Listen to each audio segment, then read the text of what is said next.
I have white, I'm gonna look after stream. If I have white Wednesday, I'll do a coat of white and then put the pink on top of it. But with that being said, we are 4 away from our giveaway, 4 subs away from hitting our giveaway goal for the month. So, you know, things are changing. We're at the end of the month, still time to hit it. If we don't, we don't. It is what it is.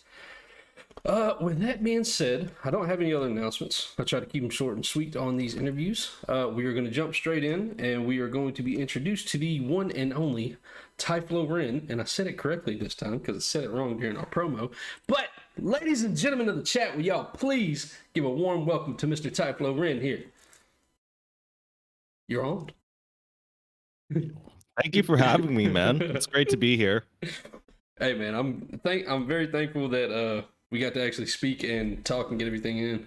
Oh, wow, TyfloRen has been period. But yeah, fun fact, I was very unsure if this interview was gonna happen because when Mr. West put us together, it took for both of us forever to message each other back, and I was just like, he's gonna think I'm so unprofessional, and I'm not gonna interview him. No worries, it'd take it forever. And it turned out that me and him actually have quite a bit in common. We spoke for a little while, and we got a lot in common. It's pretty cool. Oh, that's rather shit. Honestly, dude. No, Kenzie, it posted here. Like I said, we could talk shop about anything. Sorry, he tried to give you a shout out. I don't know why. Whenever no worries. Well, he gave you one, but when Kainsey gives people shout outs, it sends them to his channel, and it's really weird. It's only with him. The Wes. No, Keynes, I appreciate the effort. No, don't thank him. Don't give him a bigger head than he already has. He's one of my mods. We gotta just, you gotta belittle and berate him. Because that might happen. You never know. We're gonna talk about a bunch of different things tonight. Hey, reference. Get your shit together, Kenzie. You're the one that out here self-promoing for other people, you bastard. Oh man, I feel like your mods and my mods would get along really well. My mod's sole purpose is to give me hell for every bit of anything that I do. I could do everything perfectly right, and they're gonna come in, you're fucking shit, you're trash, you're gonna do something better. Just like, leave me alone. What can I say, man? My mods are like that too, for the shits and giggles. I feel like it's a thing that has to happen, because I do the same thing to Kainsey. I'm a mod in his channel. I talk shit to him his entire stream, just because. I feel like once you get the sword, you just get this weird, awkward confidence that comes with it. And he just mods it. Okay, yeah. Nubsy comes in and he mods have power, man. Nubsy will come in and will scare the shit out of you with your sound alerts when you're least expecting it. And he'll do anonymous bit donations and stuff. So that's how we always know Nubsy's here, when he's lurking in the shadows. All right, so the timing is impeccable. Oh, he's got timing perfectly down pat. I can promise you that. So, Tyflo, if you would, give us a brief introduction about yourself and your channel and your content, if you don't mind. Yeah. A little bit about me is I am a party game streamer on Twitch. I do a lot of chat interactive based content, so anything that allows the viewer to interact with the game or whatever that we have going on for the day. It is mainly Jackbox content, so Jackbox party packs, which people can join either through a web browser or through your phone, whichever one works better for you. And there's just a variety of party games that we play there, like trivia games. Sometimes we have like drawing and charade games. But one thing that you can expect from my streams is laughing with me or most likely at me.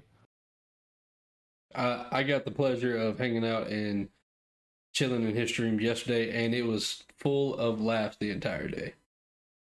I got to lurk in there for a while. I wasn't super active. I had a lot of stuff going on yesterday, but I was in there and I was watching and I was enjoying everything. Also, Lucky Bards, welcome in, my good sir, and you yourself are a legend in your making. Ooh. So y'all heard him. He's a party game streamer. I've only seen a few people actually play Jackbox games. I don't remember who got me to play it couple. I think it was Johnny Boombots, one of my other mods. He did a coach or not a coach stream, a community night one night. We all jumped in there. It was a lot of fun. I've not personally played it outside of that, but it does look like a lot of fun.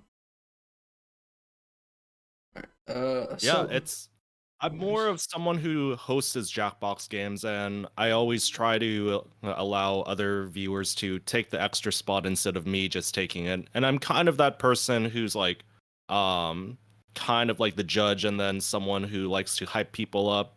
mm-hmm. Like I said, I was in there hanging out, and I had a lot of fun watching it. It was real fun. It was a lot of funny stuff happening. It was really fun. So let me ask you. We're going to jump into the interview, and everybody knows this is how I like to start them. I like to do what I call a mental health check with my friends because if you come onto the show, I consider you a friend. So I like to do a mental health check. So mentally, how are you doing, bro? I am doing pretty good, honestly. Like, tired, but in a productive way. Like a good kind of tired. Hey, that's good. Now, As in, like, some, yeah. you're tired from getting stuff done, not just tired from just being tired. Right, exactly. Best kind of tired to be right there. Now, I like to ask this question simply because, one, mental health is something that a lot of people don't actually speak on. It's especially with men and male people in general, Oh, for they sure. don't really speak on it. And, sometimes just getting it out there. Now, I will ask if you are having a bad mental day, a day where you can tell, like, hey, things are just not in the right order. What are some steps that you take to get yourself back to where you're like in a state of being like, okay, it's okay? There's actually not a clear-cut solution to all of this, actually. Mm-hmm. Um, and I will just say that when it comes to like taking steps to having like better or like improved mental health over time, um, I would say like just taking a step away from like creating content from like live streaming. I've even had some days like I would normally go live where I would just have to say, hey, like to my community on Discord, I need to take a step back, um, and basically just be real with them and say like I'm going to, not be live streaming today, but I'm gonna make it up to you guys like the next time I'm live on Twitch, and just like be as open as possible with like each and every single one of them. And instead of like creating videos and whatnot, like going to like my favorite coffee shop or like my favorite brewery, like around the Seattle Redmond area. Which by the way, if you want to grab a beer sometime you're up here, there's some good places we could take you. If I'm ever in that area, I do live on the opposite side of the country though. But if I am ever there, I will definitely take you up on that. Yeah, great craft beer, but besides the point, man. Uh, Um, I enjoy a just good beer, but I enjoy a good whiskey more. Also, Doug Gamer, welcome in, welcome in. Doug Gamer is the reason that we actually have a pretty pink beard tonight. I understand it doesn't look super pink on camera, but I promise you it is pink. hey, it looks great on you, man. You gonna make me blush. My cheeks are gonna be the color of my beard. But yeah, I honestly, when it comes down to it, like just take a step back, from like everything, like for a day, maybe two, and Mm-hmm. then like go to your favorite places, like maybe go to like the waterfront, grab some food from your favorite restaurant, and like just, and I will admit that I am lucky to have some IRL friends that are supportive with content creation and live streaming, and then like take them out to dinner or like grab some drinks together, and then if you're up to it, open up to them about like what you're struggling with rather than just keeping it all in. It's easier said than done to be open Mm-hmm. about it, but your future self is gonna love you in the long run if you find one or two people or even more to open up to. I fully agree with that. Also, the transparency with the community and the people that support you, I feel like that's a very overlooked thing for some people, and it's super Mm. important because at the end of the day, we are still just people. You want to say hi to everybody? I'm sorry. Look, little man, come to say goodnight. You want to say night night to everybody? Bye. Bye. Tell him What's night up, night. kiddo? You gonna say night night? Okay, that is his night night. Stream baby, yeah, he's a big boy. He's officially learning to use the big potty as of today. Yeah, tell him bye. Yo, W. All right, go to know mommy, okay? Love you. Thank you, sugar. Love you. Sorry, it's a tradition. Little man has to come say goodnight to everybody. But yeah, the transparency with people in the community is it helps people understand like, hey, I'm a human as well, and I'm not just a streamer. Exactly. And it's just one of those things that I think I honestly think a lot of people don't really understand that being able to say that to people is something that's appreciated to other people, especially when they support you. Instead of just being like, hey guys, I'm not streaming tonight, ain't going on. Be like, hey, I'm having a bad day. All right, it's been bad. I'm just gonna go on and make things happen.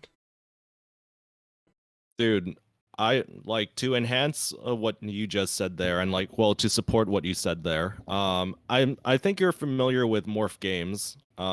He's one of my stream mentors.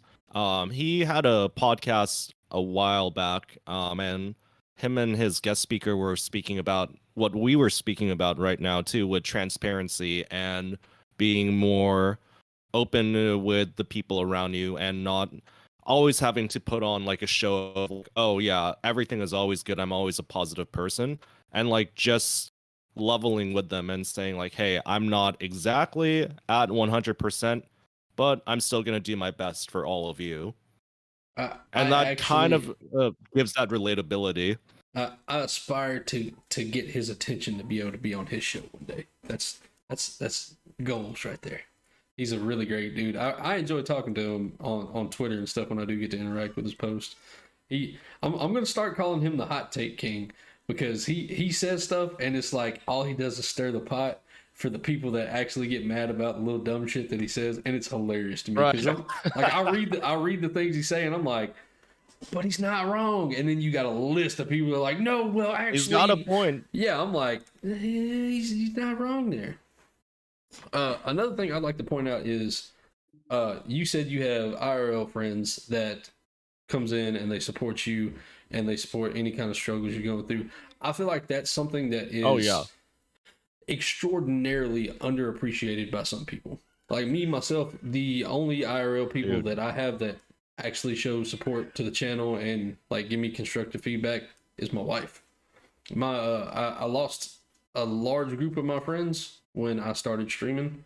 They said that all I cared about was streaming, and I was like, I'm chasing my dream. Like, I have to care more about this. And it was more of like, I started off playing Call of Duty, and they were super toxic and they didn't know how to watch their mouse around people. And I was just like, look, bro, when I'm streaming, y'all can't do that. And it unfortunately burnt some of those bridges. So having people in real life to where you don't have to actually message people through Discord or call somebody to talk to you and just sit down and have a face-to-face. I think that is super, super fucking awesome. Yeah. Actually, one of them is even my mod. She was like one of my first viewers too. And like even before I knew about like what Twitch affiliate it was even. But yeah, I definitely think like having like the IRL relationships with people to kind of have like that extra person to like maybe not 100% open up about content creation if you're not comfortable with doing that. But then like just let off a little bit of steam, you don't have to like just dogpile like all of like your personal things on them or like your like all the struggles you're going through. Like, just give them a hint of it. I agree. Now, you go live on TikTok as well as with Twitch. I'm not sure if you do them at the same time or if it's separate. I haven't caught it on both to see. But I do know I've seen you live on TikTok. Which one do you think is more, like, which one do you prefer? If you don't mind me asking that. Do you prefer, like, Twitch or if you want the brutal honesty from me, sure. Hey, well, We're here I for the think whole truth that and nothing we but the gotta. truth. Oh, I get that reference, man. Um, I was kind of hoping you got it, and you're just like, you can't handle the truth, and then we're just gonna move on. but in all seriousness, I like TikTok for its discoverability. Like just random people like coming in, finding me, and then like liking the energy and the vibe that I give off. But also with Twitch, there's just something about Twitch that has like the genuine community and relationship building feel to it. Like the conversations that we have on here, like what you and me had yesterday, and also what we're having right now with everyone in your chat. Like Yeah. it feels like we're at a bar, like talking with each other and like listening in to our conversations. Like it feels very homey here on Twitch. TikTok though, that's the thing with TikTok is you gotta get to your point like lickety split, man. Like you gotta like capture their attention within 5 seconds. When I'm like hanging out with like friends like Lucky Bard over here, like Lucky Bard, he's an awesome dude. He gives me the time of day, and then also like kind of like with you and me, we can go down rabbit holes like with gaming or like anything with life in general. But yeah, that's like the long answer. I do like it here on Twitch, but way better. You get to know people on a more personal level than with like TikTok Live. Now, I will admit there's some individuals with TikTok Live that are gems, but it's like digging for gold, man. You got to like sift through all the like the rough and all that, you know? I, I've always found it really hard to actually sit there and watch TikTok lives. I don't know why. Like I'll sit there and not necessarily anybody in particular, but like you just scroll through and you find people that are live. I find it hard because I think TikTok for me is more of a you sit there and you watch the video, the quick snippet, and then you scroll on. And I feel like doing the lives on TikTok help with discoverability. I really do think that helps. I'm actually striving to get to there. We spoke about that prior to Oh, starting up for today. sure. But I do see like what you're saying. You only got a few seconds because of how TikTok is. If you're not capturing them within while they're scrolling, then you're gonna lose that person. Let's see, all right. Exactly. So, he said that we can go down a rabbit hole on a bunch of things. I'm going to throw this scenario out there. We met one day last week to record the promo for the interview. If y'all saw it on TikTok, you know what I'm talking about. We actually sat there and we recorded the promo, and then we talked for like another 30 or 45 minutes just about fighting, anime, and a whole bunch of other stuff. And I stumped him on some D&D stuff, and I don't even play D&D, so that was fun. Man, I took what you did to stump me, and I decided to stump my Twitch chat yesterday with it too. I don't think I saw anybody answer it. Like how to beat it. Yeah, I mean, like, there's a few people who play D&D in there, and like, I talked with one of my mods yesterday, or yeah, right after the stream yesterday, and she's just like, yeah, you just about drove me crazy, and I've been playing D&D longer than you. Yeah, I was sitting there waiting. I was like, maybe somebody who actually knows D&D was going to be able to figure this out and hit me with something that I maybe I just didn't know about. And I was just like, I'm not seeing anybody stumping me right now. I think I might have the ultimate strategy for a surefire win for the Dungeon Master. All right, jumping into my favorite question, which is the first one. What is your ultimate goal when it comes to content creation? Ultimate goal, honestly, I think we're gonna have to give another long answer here, my man. Hey, long when it comes to content creation now, one of my long-term end goals is to eventually work for Twitch or with another similar company where one of my main roles is to either work in software development, coding, or to essentially be the behind the scenes person to uplift and also support creators like yourself so you guys can keep doing what you love, which is live streaming for a platform that you're passionate about, and Mm-hmm. essentially like hopefully providing tools or some other kind of benefit that helps you out with your future endeavors with content creation or live streaming. So I do want to have ties with content creation, and I'll still stream occasionally, but I also want to eventually land a job at Twitch or with like Morph's company, Elevated Media, which it is a coaching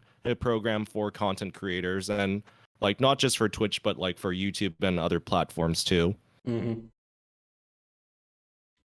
I mean, working behind the scenes of Twitch, that could be beneficial because then you could actually really figure out what they do behind the scenes with everything. I think that's a good goal to have. So, if you was to get to that point where you're like, okay, I work for Twitch now, how often do you think you would stream? As in, that's a really good question. I would be tempted to say twice a week, and honestly, at this point, I am doing twice a week too. I mainly stream on my days off from work. Um, and then here's the thing too is like I know like the whole typical Twitch and streamer tip is like don't stream every day, you're gonna get burnt out and all that, and it ties into that as well where it's like you're not live every day of the week, you're live on like the days that you have off away from work, and you don't have to worry too much about that, and instead like you're you you have the day to dedicate to live streaming, and then your viewers know those 2 or like even 3 days if you want to like tack on an extra one, and then like the rarity make of you going live, it adds a lot of value because they're gonna think, oh, I really don't want to miss Riddler on like this day that he's live. I'm going to do my best to make it there. But yeah, I would say around two times a week for me. Okay, I mean, that's reasonable with having such a bigger task with working with a company such as Twitch or something Right. like that. So, so you don't aspire to do this full time. I think so. The thing with full-time streaming, that would be very difficult. I know it's doable. I've seen several people do it. I'm going to cite Cat Liente here. I'm sure like a lot of people in this chat know about her. She's like one of the original Twitch TikTok gurus out there. Mm-hmm. She did say that live streaming full time has its challenges. There's some benefits to it, but also the fact that you have to be live every single day, like putting on your A game every single day. Like that's the challenge that you better accept if you want to do this full time. If you want to do full time content creation, which isn't exactly being live every day, but like Mm-hmm. recording videos, taking photos, doing other things to like promote yourself as a brand and not just relying on the live streams itself. I think that would be something I would potentially want to lean into more rather than just being a full-time live streamer. That's kind of what I'm attempting to lean towards more for content creation. That Right. way, I don't remember who said it exactly, but I heard it on TikTok, and they said that if you're wanting to make it as a full time content creator, you have to have your hand in multiple different pots. And what they meant by that is you have to be on Oh, TikTok, exactly. you have to be on Instagram, you have to be on YouTube, you have to be able to put yourself out on multiple platforms and build yourself up to that point because it is extraordinarily hard to make it as a full time only streamer. Like if you only stream, is like it's extraordinarily hard because you never know. Like let's say this month I have $500 extra that I didn't account for, and I can just give that to my favorite streamer. Next month I might not have that $500 to give to my favorite person. So that's money that Oh, yeah. you can't guarantee that you're going to have every month. So if you can have it to where you're getting profit off of multiple different platforms, that's the way to go. I think ultimately that's where I'm trying to push towards, but I'm gonna have to find another job before I can start taking it super seriously. At least to the point to where I want to, because working 7 days a week, 12 hours a day, just does not Mhm. does not leave me very much free time, especially being a husband and a father. It just, there's not enough hours in the day. Yeah, Yeah. dude. And like you said, like some of us have like friends, family that we gotta um put like priorities first. Mm-hmm. Um, and then like Pastor Gaines, I know you interviewed him a little while back. He's got a wife and kids, and like maybe like full-time live streaming isn't like the thing for him or even for me, but like full-time content creation is potentially doable. Mm-hmm. Um, and I think it would live with like Twitch and like wanting to do this full time, like having to always have that always on mentality of like just constantly like being live and then uh, not necessarily like fully pretending that you're happy, but then like trying to like save face, you know, just like what we said with transparency. Yeah. All right, so moving on to the next question. How do you deal with people that come into your chat and they're just extraordinarily excessive, whether it's spamming emotes or sound Right. alerts or constantly backseating the game? I know you just stepped into your first story-based game, but what if somebody stepped in and was just constantly stepping ahead of you, like, hey, do this, this, this, and this, and it's spoiling the game for you in a sense? How do you deal with that? Right. So that's a tough situation because I'm kind of like the person who tries to be a diplomat with people and like to like try to beat them with like logic and reasoning by saying something around the lines of, "Hey, this is like my first time. I honestly don't mind spoilers for the most part. Um, I would say be respectful, of course, to all the mods, to all of the viewers, especially the long-term viewers and VIPs in chat. Mm-hmm. Um, and then I would basically say like, hey, just hold your horses. I'll get to what you want me to do. And we could like compromise that way. Like try to and essentially try to have like a conversation with them like a grown adult. And like I kind of like to turn it around into like instead of like trying to focus on the negative, like try to like spin it around in a positive way to make it into like an interesting conversation for content. And like that's the thing too, is like we could even go down the rabbit hole and say something around the lines of like if this person was like being self-promoting, like and talking about like their Twitch stream, like we all know like no self-promotion generally. I'm a Mm-hmm. little bit lenient and I try to like turn it into like an interesting conversation instead of like them saying like, oh yeah, I stream COD. I'll be like, oh, what do you think about the current gun balance so far, or what do you think of like the recently added maps and like tweaks to the guns, and instead, so then it's like something that we can bounce ideas off of. I have a tendency to, at least in my chat, I used to be extraordinarily like self promo. I don't care. Like, and then I had one Right, right. dude. The thing that swapped me from that, I had one dude. I remember it clear as day. He came in and was like, "Hey, check your messages." He sent me a message on Twitch. I had 8 people in my chat. I remember it clear like I could picture the game right now playing. I was like, all right, so I checked it. He said, "Hey, raid out to me real quick. That way I can get my average viewers up so I can get affiliate." Ah, man. I always when I stream, I always stream for at least 2 hours. That's my bare minimum. I'm gonna go for a minimum of 2 hours. I was 28 minutes into my stream. Respectable. Yeah, I was 20 minutes, 28 minutes, 38 minutes, something like that into my stream. And I ignored it. I was like, not fucking doing that. No, I'm streaming. It's my Yeah, man. this is me. I've worked really hard to get the few people that are in here. Like, I'm not gonna end my stream just to give you your average viewers. You can wait till I'm done streaming. And then I went back to playing. About 5-6 minutes later, he messaged in chat again. Was like, "Hey, did you see my message?" Like, "Yeah, I did. I saw it at the end of my stream. If you're still on, I'll raid you." He's like, "Well, I just started mine, so I just figured it'd be good." I was like, "No, like that's not how this works." And then the very next day, I came on stream and I was just like, "Look, you burnt bridges. Ain't no self promo in my chat no more." The only time I allow it, Yeah. I'm still lenient. I'm not gonna ban you off rip, but like I'm more lenient in the sense of like if you come in like, "Oh yeah, I stream this too," like, "Oh okay, cool," but I try to not allow Yeah, it no, unless I ask. So like if you would have popped in my chat while I'm interviewing somebody else, like, hey man, are you a streamer as well? And then we talk about it. To me, that's fair. That's okay. I'm right, fine with that. exactly. But if I'm the one that initiates it, it's fine. If you are, that's you being a dick. Yeah, no, a whole etiquette situation Yeah, there. that could be a whole stream in itself. Is Twitch etiquette because a lot of people, Mm-hmm. especially Oh, 100%. a lot of newer people don't know proper Twitch etiquette. And I'll admit, when I first started, I didn't need it, but I mean, we all got to learn.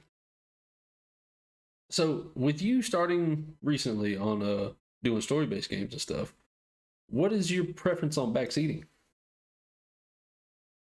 You know, I think reasonable backseating. I myself am not like I don't get bothered by spoilers. Um and that's the thing too is like even though I don't get bothered by spoilers, I'll be direct and ask people in my chat and say like, "Hey, are you guys okay with spoilers?" And I just want to like give them a fair warning like if you need to like lurk or like mute a certain part of my stream, totally valid. Mm-hmm. Um and then also like the people who want to come in and backseat or say like, oh, go this, do this one quest, all yada yada. Um, like I'll say like, oh yeah, no, you can do that with me, but also like hold your horses and let me check with the other people in chat first. So it's like finding that compromise with the backseaters. Mm-hmm.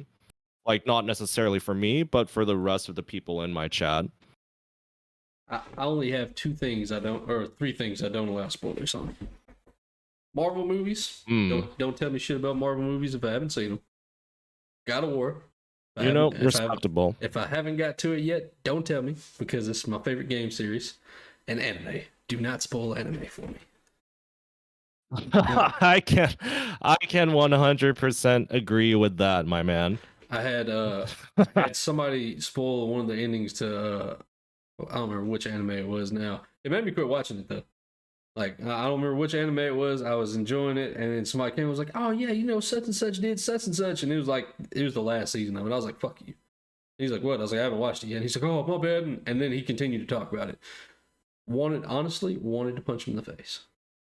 Yeah, just don't spoil those three, and we're good. Outside of that, it's all right. Like Pokemon, you can spoil Pokemon for me. My Hero 6 is amazing. I am going to be catching up on that this week. I'm almost through with the Water 7 arc on One Piece, and once I finish that, my hero is all mine. Yeah, honestly, lucky. That's the thing too is I want to watch the 6th season of My Hero Academia, but what I'm going to do is like I want to wait until like the last episode is out so then I can just binge watch it. Cuz like I don't know what you guys watch your anime on. I watch My Hero Academia on I think it was Funimation, that's the one.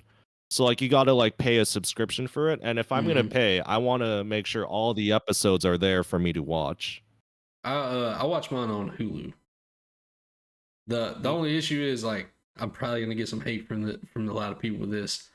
I prefer watching mine in dubbed. Now I also have a reasoning behind this. I like it in subbed just fine. Like I will watch it in subbed, but I have a 1-year-old, or about to be a 2-year-old, and I don't think y'all understand how hard it is to watch sub anime with him running around the house destroying everything, because then you're in the middle of a good fight and you have to pause it, or you have to just run off and deal with him, and then you come back and then you have to rewatch it, and then he does this. It's a rinse wash repeat cycle. It's just a lot of, I'd rather just listen to it in English because at least that way I can still hear what's going on. Speaking on that, subbed or dubbed, do you have a preference there? You're going to make me give another long answer, my man. That's an anime fight right there. I'm loving. I get fights, man. for I'm my loving anime this taste all the conversation. time. Let me tell you, I love these conversations, but I can't just give simple answers for some of these questions because that's the thing too. Certain animes are good, maybe even better in dubbed. I actually really like My Hero Academia in dubbed. But I will say like subbed is very good too. it's hard to choose between the two. If like with your situation, if I have like stuff to do around my house, like I'll just throw it on dub, listen in, maybe like peek a little bit when I got the time. Um and then okay, wait. Hang on. I know I can't get too much hate for this when I say that Vinland Saga has like better dubbed and like the dub version, because like that's the thing. It's in the Viking era, man. I agree. Vinland Saga is absolutely amazing. Dragon Ball I is the love only one you Vinland watched Saga. in I dubbed? will say the dub. Who said that? Lucky Bart said Dragon Ball is the only Oh, one that he's okay. watched in dubbed. That's interesting. It is a pretty good dub series. So for No, I can respect that, Lucky. When I first started watching anime, I actually hated subbed. Like I just didn't like it. Now the thing that changed that, I will tell you this: the main thing that changed that is I watched. I think it was with Naruto. I caught up with Naruto, and the only thing when they released a new episode is in Japanese, so I had to watch it subbed. But I'd watched it so much that I could, when I heard Naruto speak, I could in my head I was reading it in his voice. I don't know if other people do that. When I'm watching anime, if I know the character's English voice, I read it in their voice in my head. That makes sense.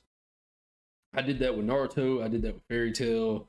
There's a couple other ones I've done. Black Clover. I did that with Black Clover as well. When that one wasn't fully caught up. I want Asta's sword. I want it to go on my wall with the rest of my stuff, but I've not found one properly. Black Clover is I think it's an underrated anime. I love it because Asta's like, it doesn't matter what's going on. Asta's just going to yell at you and then he's going to smack you with his sword. It's amazing. I love it. He's got heart. The kid's got heart. He really does. Welcome in, Pizza Power. Glad to have you, good sir. Or, so again, while we're on the anime topic, that's favorite anime. Number one. Who's taking number one seat? Top low. Oh, okay, wait. You're putting me in a tough spot. I don't know if I can give a definitive number one. Can I give you at least maybe a top three? In no particular order. I'll accept a top three, but we all know you have number one. Everybody's got a number one. They just don't like admitting it because then if their number one isn't somebody else's number one, that starts a fight. I'll take the top three. I'll take top three though. You know what? Glad we can shake on that. I think for top three, we have to throw in Cowboy Bebop as one of them. Fair. I'll take that. Now, this is going to sound very biased on my part. Full Metal Alchemist Brotherhood has to be in there. That's definitely top three material. If you would have said the regular Full Metal, the other one, then I'd be like, okay, there's no. But Brotherhood, top three. Yeah, sure. I don't know. Like with the 2003 Full Metal, it's like it wasn't horrible. It was just Is it good as Brotherhood though? No, that's yeah, long. Man. It's drawn out, man. Yeah. It is drawn out. Yeah. All right. Can I guess your third? I'm gonna be careful. I want to go for it, man. Go for it. I'm gonna say Death Note's your third.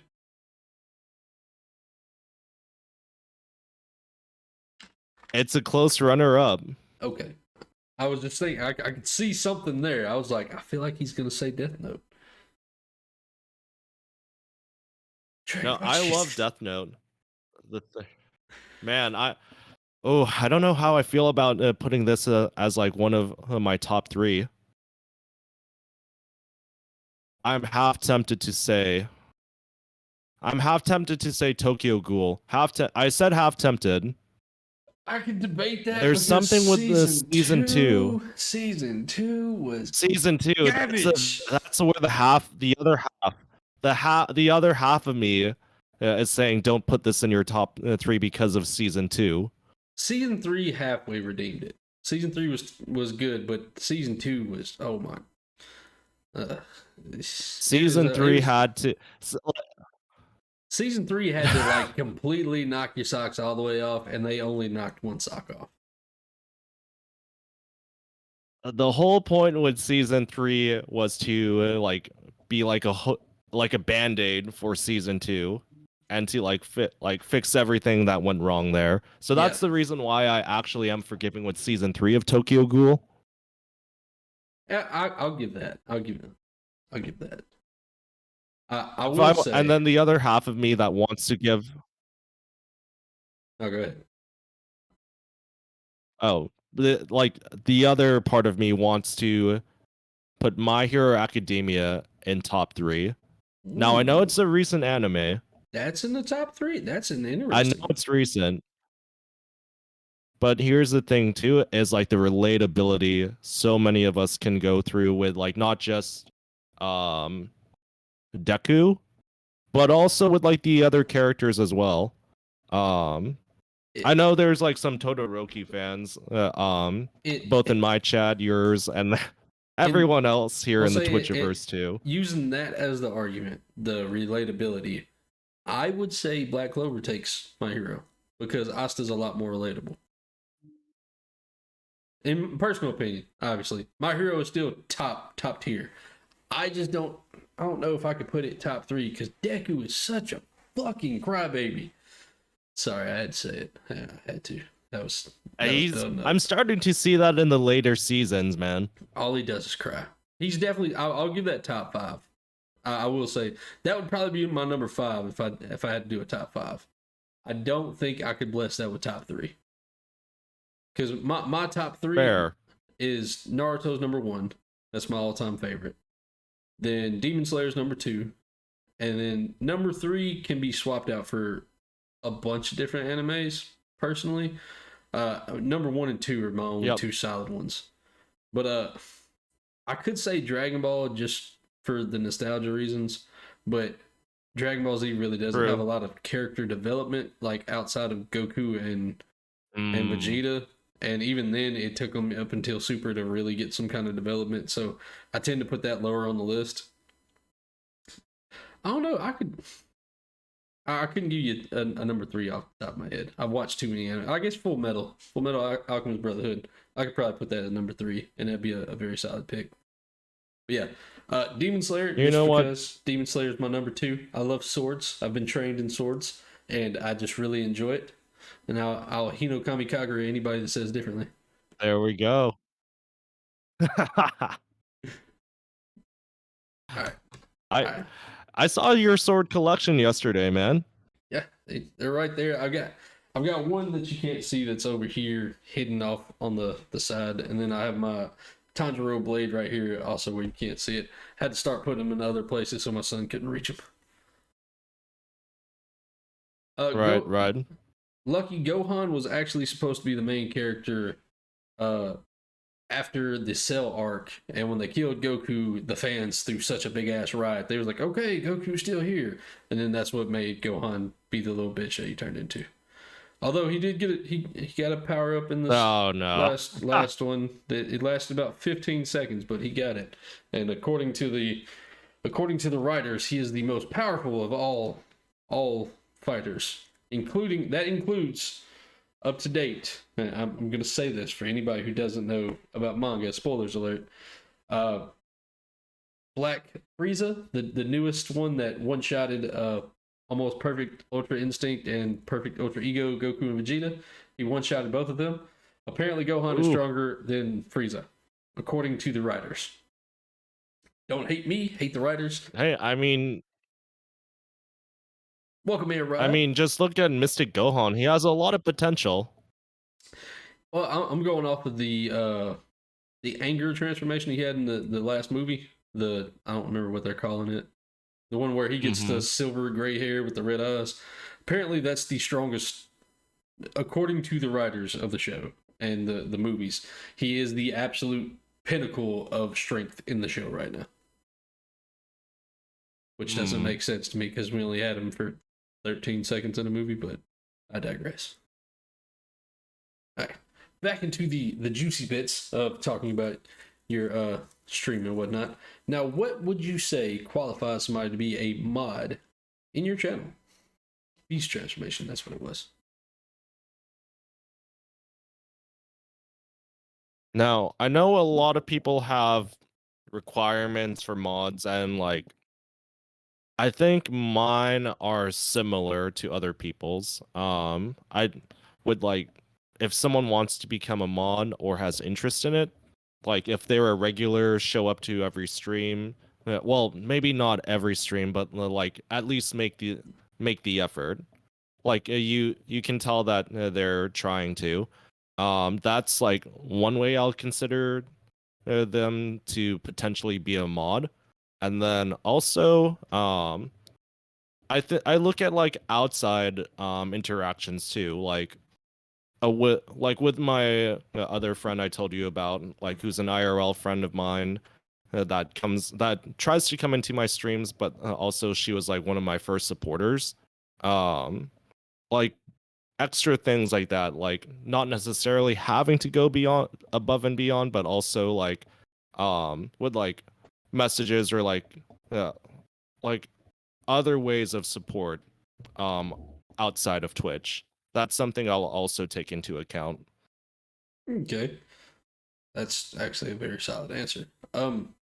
A lot of people do have different qualifications and things that they have to consider. I think another big thing to look at is the size of a content creator you are, because you'll have some people that stream to 2 or 3 people with 19, 20 mods. It's like, bro, you don't need that many mods. Oh You know? yeah, I mean, true. that's another thing. Like realizing where you stand on the totem pole for yourself. I think that's something that a lot of people don't do. Is like I think a lot of people are like I'm my biggest critic. I'll tell everybody that.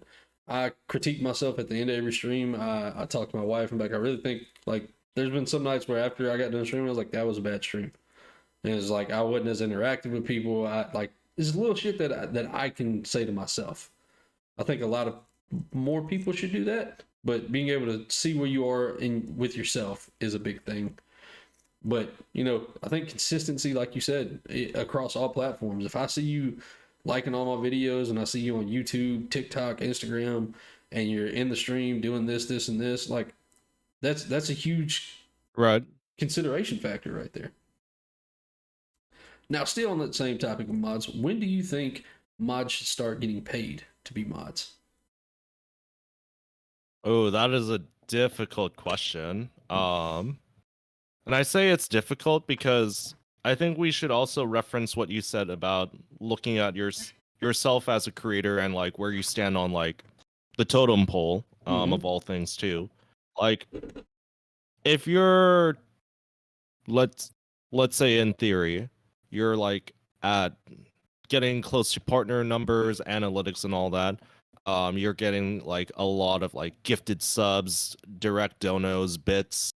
If you're earning a lot of that, then I think you might want to consider paying your mods, especially if like they're active in like the whole stream. They show up to most, if not all, of your streams, and also they, most especially, if they're keeping an eye on chat even better than you are. Like some of my mods have even like caught messages that I missed because and that's the thing too. Like it's another rabbit hole we can go down of like wanting an active chat. I know everyone wants an active chat on Twitch, but like are you actually ready for it?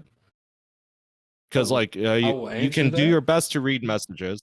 I will answer that real quickly. I got hit with the biggest raid I got hit with Freckled Frozen. Amazing content creator. If y'all don't know who she is, she's phenomenal. She hit me with a 28 person raid one time. Biggest raid I've ever had in my life. And I think I had like 20 something people in there already. And I was sitting there, I was like, what do I do? I don't know what to do. Like I was struggling to keep up with everybody. So like I get that. That is a solid answer that a lot of people don't understand. When that chat gets to rolling, you're not gonna see every message. You're gonna have to go back and read it. You're gonna have to rely on some mods. But yeah, it's definitely Yeah. it's one of those things you got to build up to. It's like if you're used to talking to 2 or 3 people, and then all of a sudden 20 people are in there talking. Yeah, it's a struggleville. Sorry, I didn't mean to cut you off, but I just wanted to. Yeah. I wanted to make sure I agreed with you. No, right there. no, no. I like this. this adds to the conversation too. And like I'll even add a little side note to what you said. One thing I admire of like some of my friends who have like an active chat is like they'll take a conversation that they have with one or two individuals and they'll try to like tie it back to the rest of their chat by saying like, "Oh, hey, what do you all think about what so and so said?" And like they'll riff raff, not just like with individual people, but then be super inclusive as well, Mm-hmm. um, and then like tie it all together. Sorry. But Well, I yeah, mean, I we think need thunder as well. Sorry. like oh, you're good. But I like where you are on the totem pole and like how many like viewers you have, plus also like how much you are actually even making from Twitch. That's like something to consider if like you Mm-hmm. want to pay your mods. But there's also I know there's a site, I don't remember the exact name of it. It's a site allows um that allows your viewers to To directly donate to the tip your mods. mods. Your mods just need Um, to add like their yeah, your mods just have to provide their own PayPal. yeah. I had the Raven Armed on here last week. He's a partner, and he spoke on that. I don't remember exactly what the website was called, but I know the reference you're making is what the viewers, instead of like gifting the sub, they can just give money straight to the mods. I think that's phenomenal to have. It's like, because most of the times the mods are the ones doing the hard work while you're streaming, specifically at least. Mhm. All right. Now, Yeah, with totally. I also agree with that answer that I have to be able to bring in money to be able to actually pay the mods. I think that's a very big thing. How do you give back to your mods? Given I'm going to assume that paying them might not be the best thing always, but is there other ways that you go about giving back to your mods to show them Right. appreciation and whatnot? I think um one of the ways that I occasionally like to do is like giveaways. And like I know people run different giveaways. I try to do giveaways where it's like I'll add like a small reward. Like if you're simply following my channel, like I'll say like, oh, let's do a roulette wheel for like a $5 Steam gift card. And then it provides like kind of like that fairness, like, oh, new chatters could potentially win this, but also I'm going to include my mods, VIPs, and long-term viewers in that pool as well. And then I'll run a separate pool where it's like, oh, hey, here's like a bigger gift card prize for like subs and whatnot. Um just like not it's a hard balance for me to do of like wanting to be fair, but then also wanting to show that extra appreciation for like people who sub to my channel, Mm-hmm. or people who are mods too. So like giveaways like that, like occasional giveaways. Um, and then also like I try to like give them shout outs as well, like let them like promote anything that they want in my stream, like even if it's their own stream. I know some of my mods like don't stream themselves, so like they have like other um things that they do, like art commissions. Like I'll let them like drop their links or like let them know of like or like let my audience, which is also their audience, Mm-hmm. like to know about like some of their services that they're providing and all that. I And mean, basically that's just a big thinking way. outside of the box of like yeah, essentially you thinking outside of the box and talking like hyping up your mods and promoting something they care about to your audience is a good way. If not, if you don't want to directly pay them. Mm-hmm. So we kind of touched on it for a second about the financial aspect of paying them. You might not be able to. Me personally, where I'm at in life right now, I can't financially Right. afford to pay my mods, so I pay them with my support. If I see you streaming, It's hard, dude. I'm in your stream. If I see your face pop up on TikTok, I Yep. instantly like and comment on your video and watch the entirety of it. Same thing on YouTube. Once a week or once every other week, I'll go on to my friends' pages. If they post anything, I click on it and I hit the autoplay button. That way they get the full view and runtime of everything, even if I'm not actually sitting there watching your entire video. That way, that's how you potentially get paid off of YouTube or getting discovered on TikTok or Instagram or something. Right, man. Just as a way of saying, hey, I appreciate what you're doing. And it's one of those things you might not even know I'm doing it. I'm just, if I see your face, like Pizza Power, every time I see Pizza Power face pop up, I instantly like it. It might not even be his face. It might be his cowabunga mask. But I'm liking his video as soon as I see it because he's an awesome dude. He deserves it. And you know, a like is free. It doesn't cost me anything to like a video. So why not? You know, it's just one of those to give support. You know, it's a good thing to do for everybody. And you know, one day maybe when I am financially Absolutely, able to, man. I can still do all the things I'm doing, but I can still give you money one day. All right. Next question. You'll get there sooner than you know. Maybe.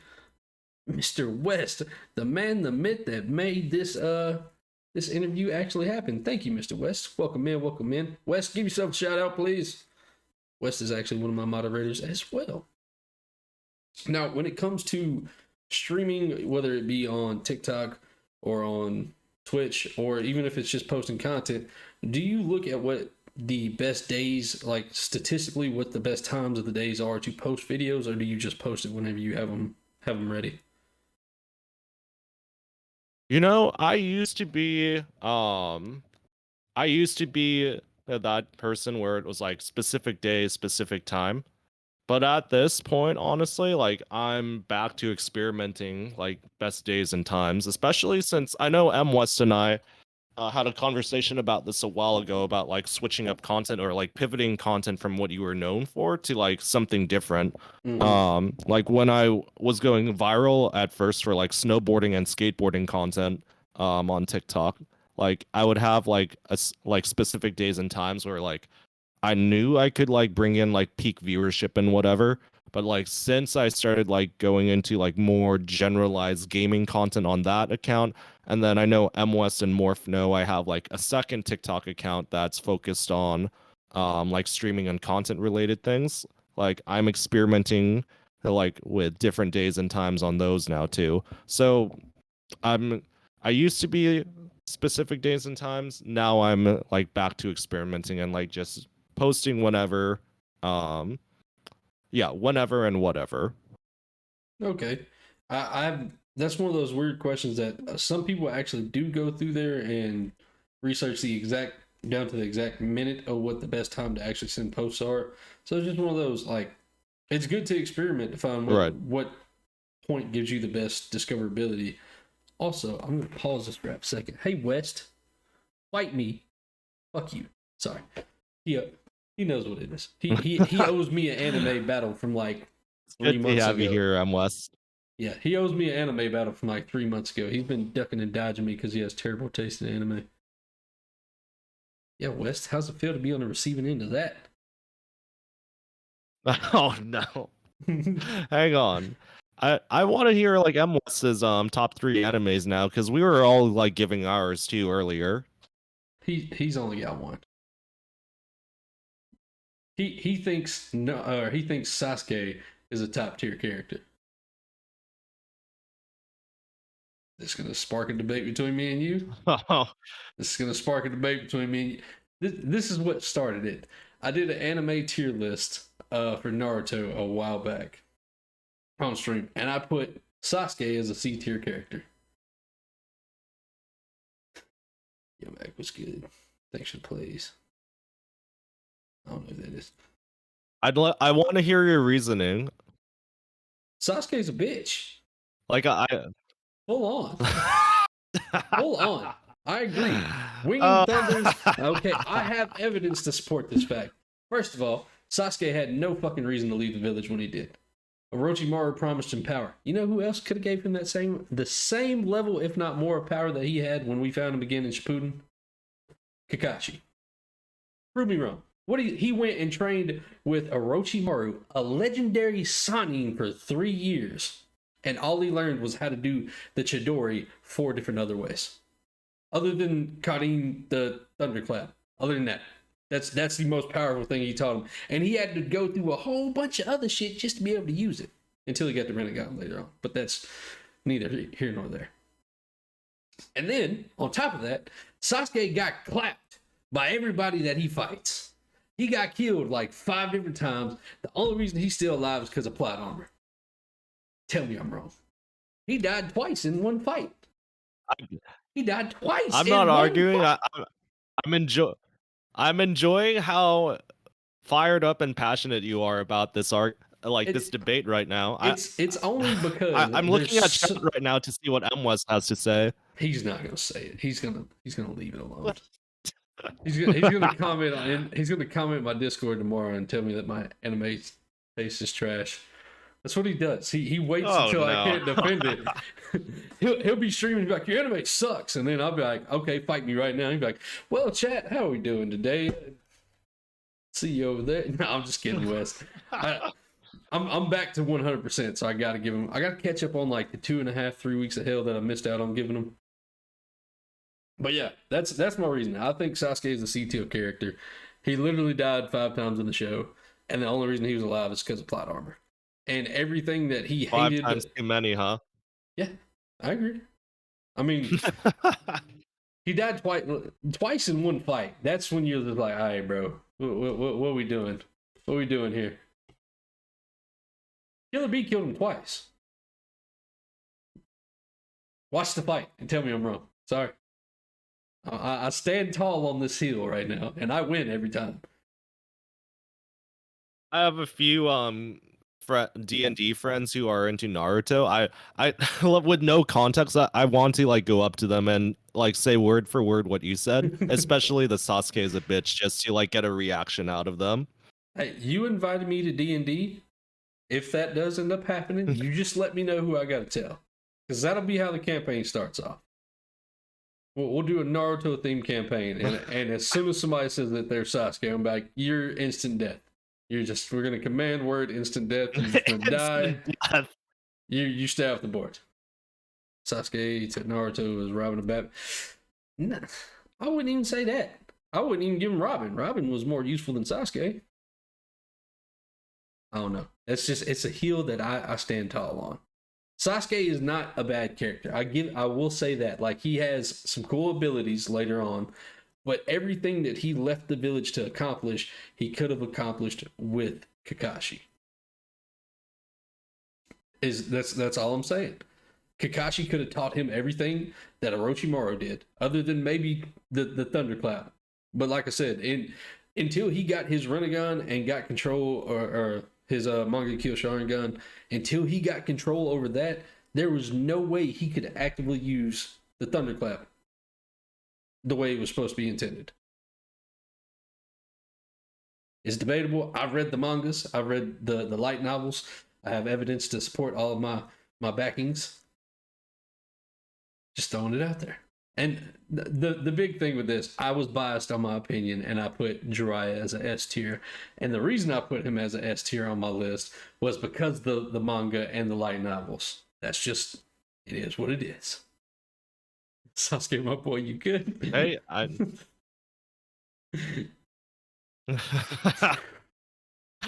I mean, if you're dying 5 times, like I need to check in on you. Yeah, something's going on. Oh, one of them, he died when they were fighting Haku at the beginning, which Haku should have killed him. Haku was a broken ass character that shouldn't have died that early. And then he died twice to Killer Bee. He died to Madara. And then there was another time he died. I don't remember who killed him.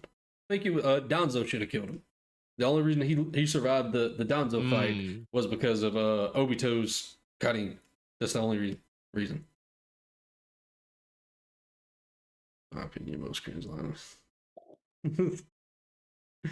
All right, sorry. I jumped way off tangent just because Mr. West jumped in here. I apologize. Jiraiya is S tier. Yeah, Jiraiya's my favorite character. You know, hey, it's good conversation for content. I can't wait till we have our anime fight. It's gonna be amazing. All right, let's see, where was I at? Oh, what aspect of content creation do you enjoy the most? All right, well, this is gonna be another multi-answer Here, one right here. Go for it.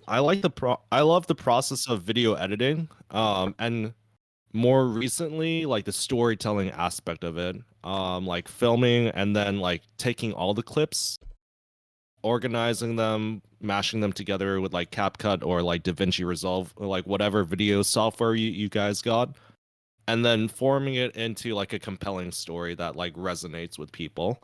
And then also with with content creation, with the storytelling aspect, more so with like the connections I make with people like on Twitch and even off Twitch as well. And I think even more so like off Twitch, just because with Twitch you're relying on being live and in the moment, and also a little bit with luck for someone to click on your stream. Mm-hmm. With like video editing and like once you throw that video up there, like wherever you're putting it, like with YouTube or even with Instagram Reels, like having it sit there and then have someone come across it and then come across some of your other videos and then feel that connection and like the heart and soul you put into that video, um and then them wanting to like follow you there, hopefully even following you to your main platform, which to many of us it's Twitch right now. Mm-hmm. Like that's like the whole process of it is what I love a lot about content creation. And I hope some of you feel similar things too, even if it's different things. Like I'd love to hear about like what you guys love about content creation and live streaming. So, fun fact: if you look at any of my content, none of it is edited. If you go to my YouTube channel and you watch any video on there, it's absolutely zero edits done on anything. Go to my TikToks, very very little TikTok editing, and the editing I do is in TikTok if I do any. And the edits I did in those were back in my like Call of Duty days when I was posting COD clips. So like that's something that I need to make a priority and actually sit back and learn. But like I spoke earlier, I haven't made it a priority, and I haven't taken the time away from this to actually go and learn that other important aspect of it. I just want to say, man, even without making edits, it's something that I actually truly do respect, because the thing is, like, when you get into like editing videos, like all the fancy stuff, transitions and like CapCut and DaVinci Resolve, like sometimes you get a little bit too caught up in it. I've honestly been caught up in it as well. I know Morph can relate as well. And like we even talked about this on on like our previous podcast episode too, of like perfectionism in content creation, where like you feel like you have to make all these fine tweaks to put something good out there. And like oftentimes like even like the least edited video, or like something that you thought was like half baked and like just wanted to throw it out there for like the content or like to get a few views, it could make someone's day. I'll even like this personal example here. There back when I was like doing a lot of snowboarding and skateboarding videos, I featured a close musician friend's song in one of them, and she really liked it, like way more than I thought she would. And then also like as so one strategy I do is like respond to comment videos. So like I see a comment and then like I respond to it with like a video. And like the whole point of that is to like have that video funnel people over to like the other main video that the comment came from. So then like more eyes like accumulate on that main central video, therefore like making it semi-viral, viral, that whole jazz thing. But Mm-hmm. like a simple like that simple reply to comment video I made for her, like she actually really enjoyed that a ton too, because she said like it felt personal and that she felt like I was like that, like she was heard and represented, and that I was even genuine in that video too, where I said like, hey, listen, I'm not like a partnered Twitch streamer, I'm not someone who is like who has been doing this for a while, but I want to hopefully have my content support your music journey in Mm-hmm. whatever way possible, even though like I still see myself as a beginning content creator. And she said like the fact that I put a lot of heart and effort into that one simple video, like it made her day. And I thought it was like half baked myself, but like some things that you think are simple to you could mean the world to others. That's the direction of my content that I want to go. I tell everybody that when it comes down to it, yes, I want to be full time. I want to be able to do all this, but my ultimate goal every day is to make one person a day smile. If I can make one person a day smile, I win. And now I might make 12 people cry, as W, long as I man. can make that one person smile at the end of the day. Because I've been down those super dark roads where I didn't have anybody making me smile every day. Right. And you find that one person that's like, "Hey, bro, I believe in you." You don't understand how much those couple of words can change a person's life. And like I said, I've been down those roads, and I've had it where everything's quiet in my mind, and it's quiet coming from everybody else, and then just randomly somebody's like, "Hey, you're doing good," and it'll make you realize, like, I am doing good. Let me change how I'm looking at things, and that's that's one of the main reasons I still continue to stream, even if I'm having bad days, because there might be somebody that's having a worse day than me, and I might be the one that can change that bad day. So I think that's my biggest thing that I do when it comes to content creation. Now, I also, if you watch my TikToks, I do joke on people on TikTok from time to time. The videos I roast, in my defense, they put those up there to be roasted. Also, I would like to dabble in some kind of stand-up comedian aspect of life at some point in time.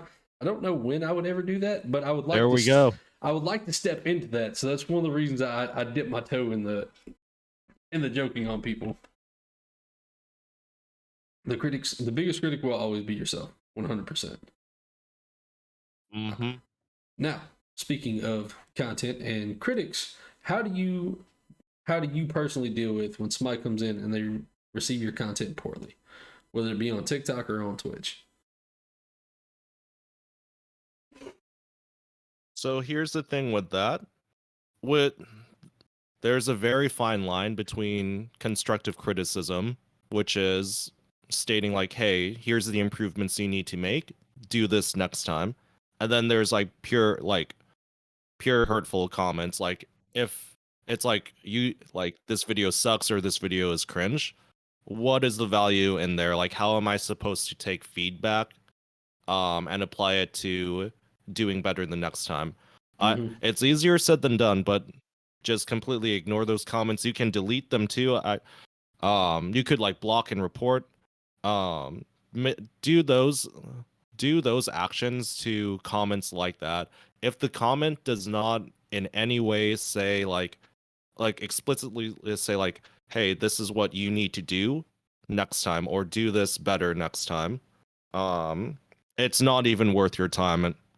And that's the thing too, is like, I didn't really get into hot water with this, but like I did have to explain myself to another creator friend of mine, where she said like unsolicited comments are not welcome on her channel. And then I said, "Oh, one of my other streamer friends actually did encourage someone to say like, or like people to like directly tell him like what could be improved on in his comment section." And like if I do see constructive criticism like that, I take that as an opportunity, not just to learn, but also to like create a conversation with them. And then by commenting back with that, it sort of like brings them back to the video, adds to the watch time, and then leads to like even more conversations between ourselves, but then also other viewers can read as well. So just thinking like long term with that, with like creating conversations with constructive criticism rather than arguments. I agree. I think a lot of people don't understand criticism, because a lot of people take the negative comment, or they look at a comment and they take it negative because it's not what they want to see. And a lot of negativity that a lot of people claim they have is actually constructive criticism. It's people trying to help you and make your content better. Right. I ask for criticism from everybody all the time. I want the cold, honest truth from everybody. Like, if let's say that this overlay I set up, if I'm doing this and somebody's like, "Hey, your overlay's trash. Let's do something about that. Let's make it better." Okay, let's sit down, let's talk, let's make it better. But if you just come up, your shit's trash, and then you leave and you don't speak about it, all right, well, I really don't care about your comment because Right. clearly you're not trying to help me. But that's also a thing that Yeah, what am I supposed to get out of that? yeah, like uh, a lot of the I don't I hate saying this, but a lot of the bigger content creators that I have spoken to about that specific topic, a lot of them say block them, be done with them. Like Yep. I believe it was Johnny Boombots. I interviewed him, and he said it the best. He said there are a million other streamers that are streaming at this exact same time as I am right now. I might not be your cup of tea. Go find your cup of tea. Like I'm not here for you. I That's like just how it that. is. Go find the person that you're with. If you don't like what I'm doing, bye. You don't have to stay here. I'm not forcing you to be here. And I agree with that statement. If I'm here and you know you coming in here with the negativity, get out. Now Right. let's flip that question. How do you receiving when people come in and they just receive everything greatly? Like they're just in here like, hey man, you're doing a great job. Everything you're doing, I'm liking it. They're in your TikTok comment section, your YouTube comment section, just praising what you got going. How do you deal with that? Right. So with that, I do accept. I openly say that I appreciate the kind words and comments, but also I need to take a step back and also remind myself and them like, hey, I haven't been doing this as long as like some of my other streamer friends that I look up to, or like I'll even try to give credit to like um people who like got me, not just got me to where I am, but like people who I take inspiration from. Um like and and I think like it's kind, I don't know if this is like a good comparison, but like it's like kind of like Icarus. Like you don't want to get too high and mighty about yourself, or like you don't want to fly too close to the sun, right? That like you Mm-hmm. come crashing down. And like it's accept the accomplishments. Don't get too big for your britches, you know? I don't know about yourself, but I do find it very hard to. I call it accept your flowers when somebody compliments you and tells you you're doing good. I do find it very difficult to accept the people coming in and being nice, and it's one of those like I'm not. Right. I think it's more of a because of the type of man I am and was raised. You know, it sounds bad to say, but most men don't get to where they get to accept their quote unquote their flowers because not a lot of people actually come in and compliment you.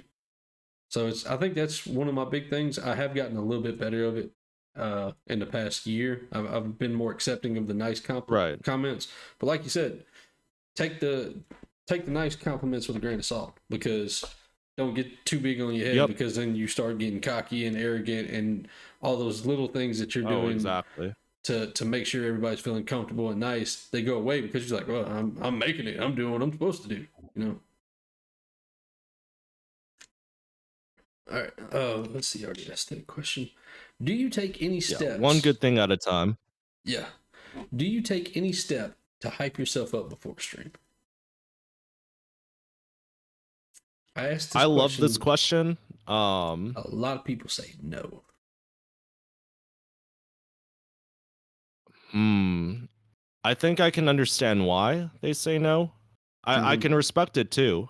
How I do it though, is like I don't exactly have like a ritual, but like I sort of like have like my whole plan out for like my Twitch stream, or like maybe not exact like a word for word plan, but like just having a blueprint. And like I'll even, so one thing I've started doing and incorporating into my streams is like adding this command called exclamation point the plan. So like when you type that, when I type that in the chat, or if someone else types that in chat, it lays out like, oh hey, we're gonna warm up with like this game, and then we're also going to like react to like this kind of content, and then like at the end it'll say like we'll be doing this at first, but I promise we'll have time for like our open lobby community multiplayer games later, stuff like that. And basically just giving like people a rundown of like what to expect for today's stream. I mean, that's a good thing And to yeah, have, though. I'm kind of right. Yeah, and essentially like not having like a well set out plan, but like just having like a general idea of like what you plan to do for today, and then also and like what you said, what we were talking about earlier. I love going live on TikTok before I go live on Twitch, like let's say 30-ish minutes, and like having that as like a just chatting section. Mm-hmm. Um, where like I tell people what to expect for today's stream, and then if there's like new people discovering me on TikTok live, and asking about like what I do as a creator, that's when I say like, oh hey, I'm gonna be live on Twitch in just a few minutes. If you want to like follow me over there, Oh I can see shit. your messages better, higher quality picture, way better audio as well. Mm-hmm. And yeah, just trying to like not just hype myself up, but also to hype and also entice the viewers like, oh, to like come over and hang out on Twitch for a bit. Yeah. I mean, that's a good thing to do. Jump on there, get everybody kind of excited and warmed up for the stream, and then having your stream planned out like that. For sure. That's a very smart thing to do. Me personally, I could probably do that myself. I I really I just kind of wing it when I get ready to stream. I'm just like, all right, this is what I'm gonna do today. I'm gonna get on here. We're gonna talk for a few minutes, and then we're gonna jump into the game. And then we're gonna talk a lot more. Now, when it And comes I to love people who wing it actually, like the spontaneity of it. when it comes to hyping yourself up, I know you didn't see it because I stepped off camera. I have weights over here beside my desk. I step over there. I do like a little quick workout before stream starts, and then I kind of the startup music. That's my hype music. It gets me hyped up. The only time I don't get super hyped is the nights I do the interviews, and that's because I already have my camera on Discord, and I don't want to look. I don't want to have my guests record that, and then that's blackmail against me going crazy over here before stream. But hey, You're good, man. about to expose you real quick with your goofy self. But yeah, it surprises me that less people get hyped up before a stream, because to me, like, I'm excited when I'm going to hit the button, the go live button. I am a little bit nervous from time to time, a little anxious, mostly when it comes to these interviews. I Yeah. am, just because you never really know when, like, if you don't super know the person, you don't really know how the interview is going to go. It could be really really great. It could be kind of meh. It could be Oh, bad. for sure. You never honestly know until it starts. So like, I get a little nervous and anxious with the interviews, but this is one of my favorite things to do on Twitch, and I only do it once a week as of right now. So, let's see, where am I at? I lost Yeah, my place on my I questions. honestly thought people would have like more rituals or like stuff that they do too. Me, I bust out a little quick workout. I sing my intro song while it's going on, and I just I get hyped up. I get ready for it. Uh, let's see. I'm sorry, I lost my place on my questions. Let's see. There we are. All right. What made you interested in becoming a content creator? The irony is I originally got into content creation because of D&D, and so I was a dungeon master and like I ran my own D&D campaign, and got into streaming because I figured like, oh, this would be good practice to like improv things or like to come up with things on the fly. Mm-hmm. Because we talked about this before. My D&D players, like I'm not the kind of person who railroads them or forces them to go along with the story, but they would go out of their way to completely derail everything and to also like go not just go off the beaten path, but like create like a whole brand new adventure like to their own choosing. And I would have to like ha- it would just rattle my brain like you're out of your damn mind right now. And like I would have to like come up with things like super fast on the fly, like bring in like different enemies or like create different scenarios that I was not prepared for. So I figured with live streaming, like just coming up with things to say would be good practice for me. And then like that's how I got here with you guys right now. Now, did you find that to be helpful with your D&D situations? Oh, most definitely. Like I know I did say that I would have like a plan before stream and like, but I wouldn't have like exactly word for word of what I was going to say on stream. Like Yeah. getting that practice in of like coming up with like different conversations or like talking points translates really well to D&D, to coming up with like different scenarios um or like changing like the story that you have planned out to match like what the players are doing. So it works in tandem. Uh, Wing Thunder, stick around because at the end I'm going to give you my D&D situation that I spoke with him about just a couple days ago. I don't play D&D, and I stumped him on how to beat the situation. So lucky he's sticking around to hear the situations too. I'm really proud of myself for this. I'm not gonna lie to you. All right, what do you find to be the hardest part about being a content creator? Hardest part, Mm-hmm. I think now I think standing out and also getting your story heard, and to get people to care about the content that you're creating. Um, and I'm sure some of you are familiar with Devin Nash. Basically like a content creator coach that Morph also looks up to. One of the things that he said in a recent YouTube video of his was that being like, if you're creating content, that you will sometimes get caught up in like the views, the clout, analytics, like everything about that, but you also need to remember that you want to put your soul and also like the story that you want to tell in there. And sometimes it's difficult to convey it with videos or even with photos or like anything else. Like the hardest part is getting your story seen and heard by people who would resonate with it. I can agree with that. I do think it's very important, especially for newer content creators and newer streamers, to not look at their numbers. Don't look at numbers and don't look at analytics, Oh, 100%. especially while you're streaming.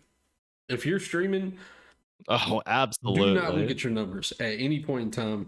I used to do that a long time ago. I used to watch my numbers, or I'd periodically be like, I'm just curious how many people are in here right now, and you could actively see a shift in my pacing for the stream, a shift in my attitude for how everything is, and it's just one of those like, if you're thinking like, hey, I'm doing crazy good right now, I'm having a lot of fun on stream, and then you look and you're like, oh, I only got 2 people in here. That'll shift your attitude. That'll shift your energy down because you're Right. so that is probably the most important thing I can tell to any newer and older creators, because you know at the end of the day, Oh, for sure. numbers are very important when it comes to streaming, especially if your goal is to do this full time. But while you're streaming, the only thing you should care about Yep. is streaming. You shouldn't care about anything outside of that. You shouldn't care about your numbers. You shouldn't care about your chat. I mean, talking like how many people are actively talking in your chat. It's just one of those that's really important. Like I said, no. It's my idea to make it work was very, very goofish. I will say that, Winging Thunder. If you pay attention. But yeah, I used to do that when I was on. I used to stream from Streamlabs instead of OBS, or Streamlabs OBS instead of just OBS Studios. And on there, there's a little button up top where you can just click it, and it'll tell you how many people in there. And I used to watch it, and I'd click it, and I'm like, oh well, this sucks because I'm having a whole lot of fun, and there's only one person in here watching this, and it'll shift it'll shift the momentum in the stream. Now, I asked you what the hardest part. What do you think is the Right. easiest part about being a content creator? I think easiest part. Oh, this might I need to be careful of what I say here, because that's the thing is like, if I say something is easy, someone else might say it's hard for them. Yeah. Um Well, this is more of a and I personal preference, not a in generalized question. right. Personally, to you, what is the easiest thing? I I almost want to say immediately connecting and um, and also finding common ground with people and finding relatability too. And like sometimes like I'm a kind of like when I'm live streaming, like I'm a bit of a conversationalist. I'm like asking like different questions like to people like how did you find my Twitch stream? Did you find me through like Twitch recommended? Sometimes people will directly say like they found me through the front page of Twitch, which it's an honor, but also at the same time I'm curious how the algorithm even works that way to like throw my stream up on the front page. Mm-hmm. Um and then like I'll even ask like, "Hey, did you come over from TikTok?" And then I've even had a few people come over from Instagram, which I know some streamers say they hate Instagram, like for like bringing people over, or like they say it's difficult that way. Um, but I think it's like finding like relatability or like asking them like, "Hey, what TV show or anime are you watching right now?" Or what do you think about this game? And then like diving deep into like what they care about.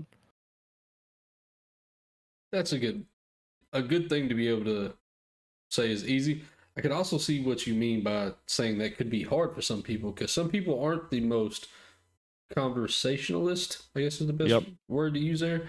They don't know how to easily find that common ground with people to have a conversation. So I can definitely see what you mean by that. That Right. possibly being a hard aspect of streaming as well. All right, let's see. Yeah, and I'll even be upfront, man. I found it like easy in a good way to like relate with you, man. Like last week when we were like talking shop about MMA, Mm-hmm. anime, like the freaking D&D scenario you threw me in. This is the funny It, thing. it's Like a it's a that's crazy one. I had fun trying to figure that shit out. outside of my thought process. I don't know another way of doing it. I've racked my brain, and I've taken out of consideration the instant kill words because you know that those are some of the spells where you can have Fair. the instant kill. I take those out of play just because that kind of breaks the game. And honestly, I don't know if that would work in the scenario because he's constantly being healed. We'll talk about that in a minute. But yeah, how do you stay motivated to keep pushing forward with content creation? Mm. Now this is probably one of the most important questions for any content creator out there. Um, so I'm going to do my best to word it carefully too. I would say look deep within yourself and push aside all the analytics, the numbers, the clout, the prestige that you want out of making it as a content creator, and think about some of the intrinsic reasons or some of like the very personal reasons you want to like make something out of content creation. This could be like you believe in like an organization that you want to represent or like a charity that you want to represent, or it could be like you're doing this for like your family or like so you can provide even more for like your wife, your kids. For me it's like wanting to continue creating content so then eventually when I get to that point of working for Twitch that like I get to be that supporting behind the scenes character for my Twitch friends like yourself and to work hard for you guys to provide like a better platform and future for every single one of you. um like it's the people I care about that keeps me going as a creator, and like that's my intrinsic motivation to like not give up regardless of like what numbers or analytics are for like 1 month or another. So your ultimate goal is the thing that keeps you motivated for everything. Is wanting to make it to that point to keep going. That's really that's a powerful answer. I'll give you that. Is having that one goal that's keeping you motivated to continue to go after that because that's what you want. I really like that answer. Now, this next question is also one of my favorite questions to ask because you never really know what you're going to hear with it. what is your greatest achievement so far when it comes to content?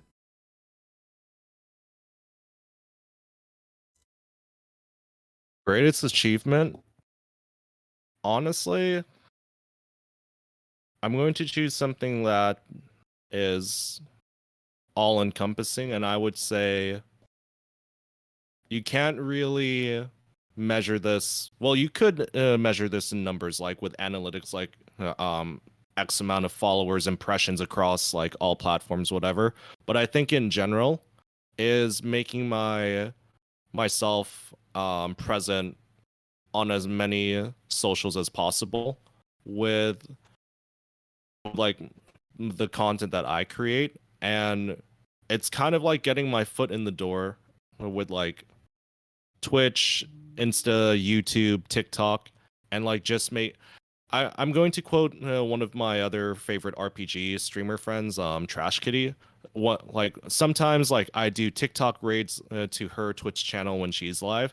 She one thing she said she admires about me is that I make the effort to be seen and heard not just on Twitch but elsewhere too. So like it goes back to what Harris Heller actually was saying too in a previous TikTok. You don't want to have yourself be self isolated onto one platform alone. And like if people just want to grow their Twitch channel, I 100% respect that. Um like there's some Twitch streamers that are absolutely killing it on Twitch and like they don't really like put time and effort into like other socials. Like that's their thing. It's but like at least for me, I don't want to just limit myself to one platform, even if it is Twitch, which I love Twitch and like that's where Mm-hmm. I feel like I'm in the most of my element. But to like branch out and make sure that like my presence, maybe if it's not like the most viral or the most heard, is still present on other platforms. So I think that's an achievement that I'm proud of, but I continue to strive and work for as well to continue to improve upon. So I'm proud of it, but I still feel like there's more to go. Okay, that's that's another powerful answer when it comes to that. I like that.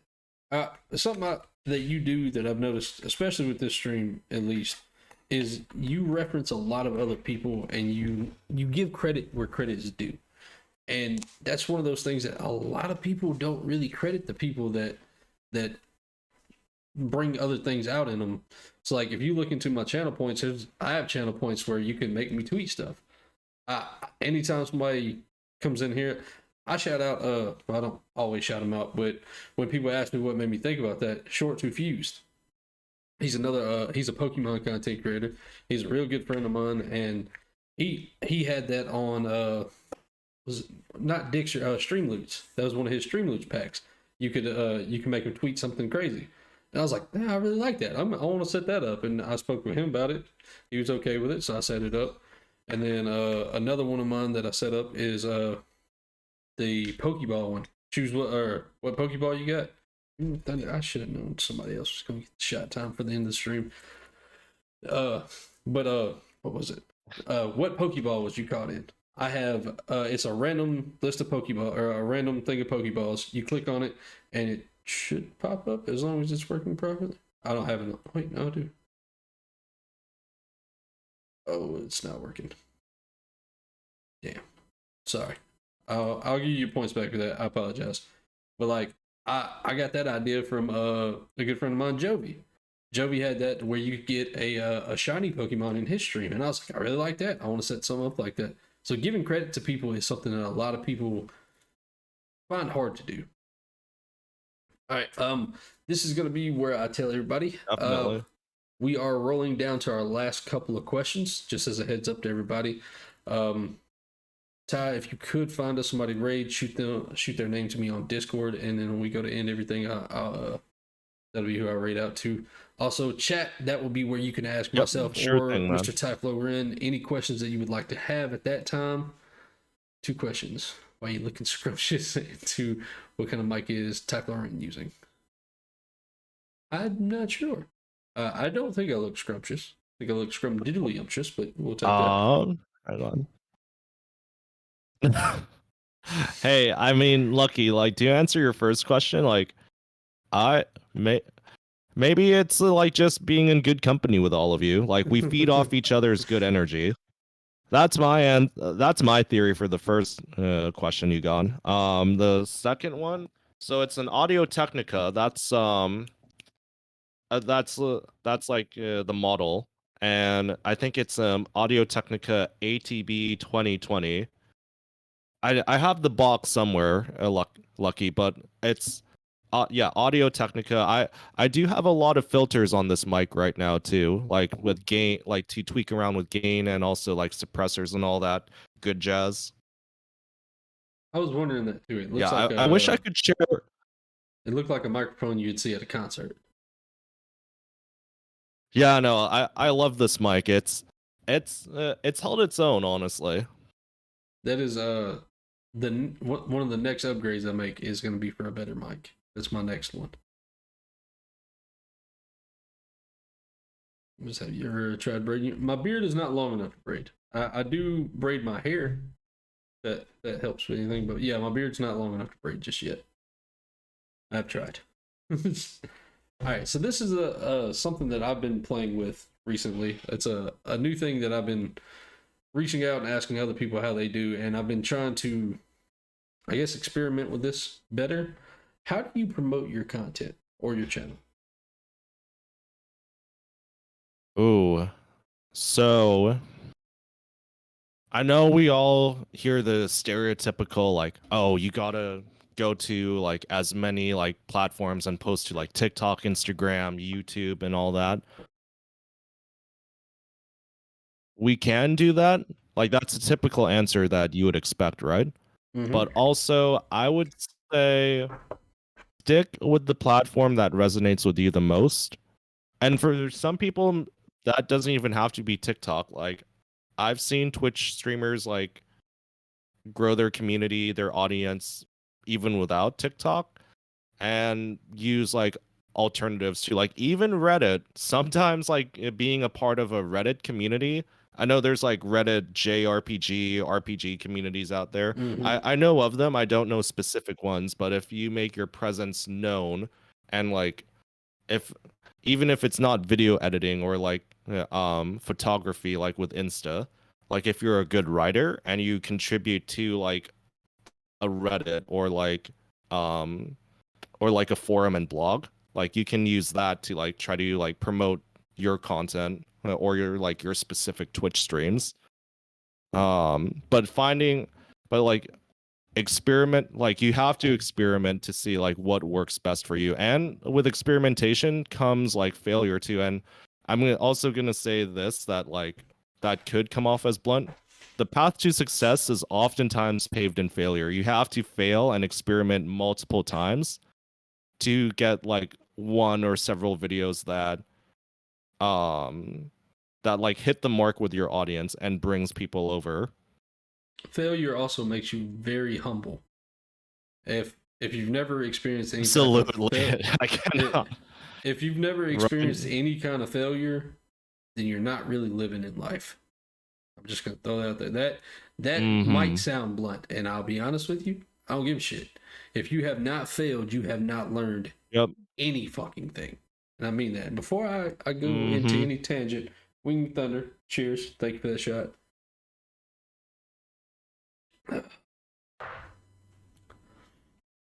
But yeah, I find I learned more from failure than any of my successes.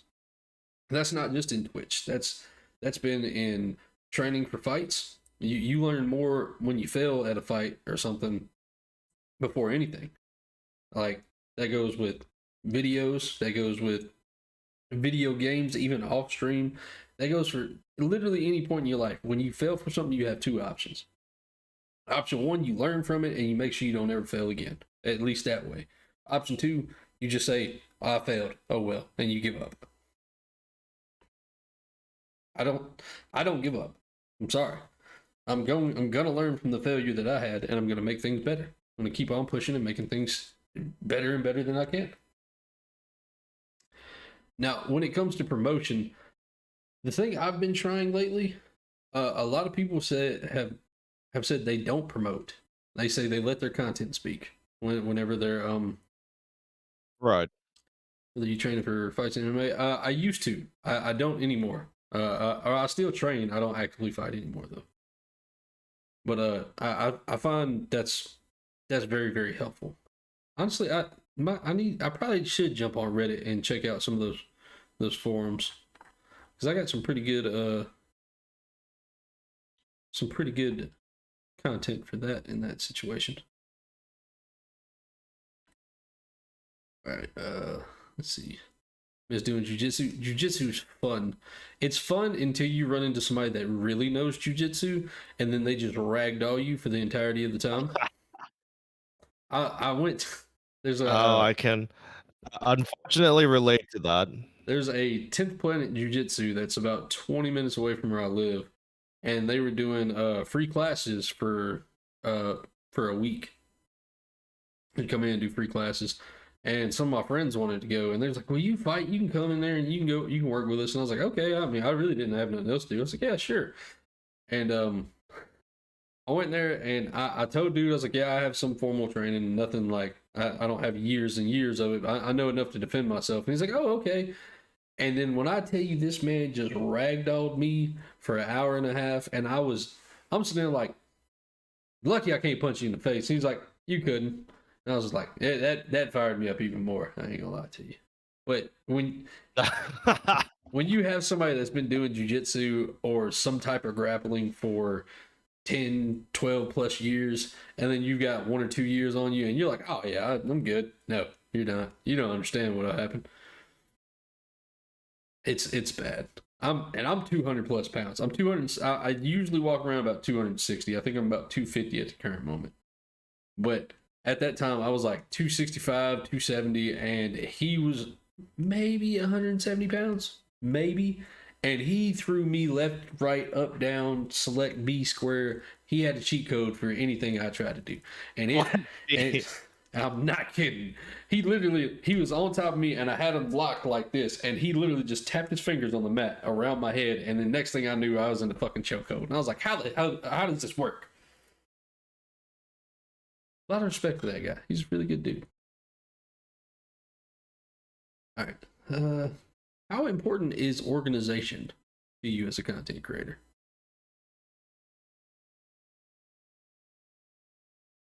I have to pause here because I used to think organization was like top tier. Like you have to like have everything planned out. You have to like post on like specific days and times Mm-hmm. for like your content or like whatever else you got. Even with like Twitter posts. But like that's the thing too, is like I'm actually coming down from like that high horse and like trying to preach organization into saying like, you know what, sometimes spontaneous moments and sometimes having not things completely planned out is a great way to go. Not now there are certain times, or like let's say you got a special event coming up, organization is key. Like you got to like hype that up and also Mm-hmm. like promote that like days or even weeks in advance. Like with a birthday stream, or if it's like a charity stream, like it's something important to you, of course you should have like some organization about it. um but I don't think every single nitpick thing about your content or even your Twitch streams has to be organized. Have a mix of like both organization and spontaneity. Organized That's my answer to chaos. that. Organized chaos is what I like to operate on. I like that. You know, sometimes everything runs good, then you run into some technical issues, which if you don't have tech issues during the stream, did you really have a good stream? Just throwing it out there.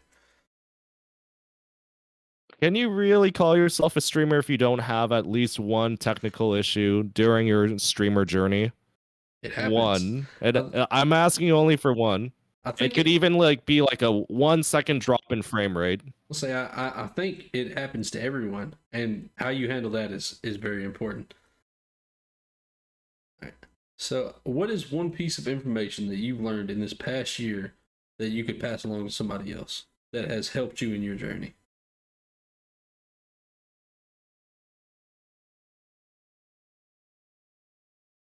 Only one. There's several more. There's several I could like just start like spewing out. Um, Whichever one you think would be the most I important. think the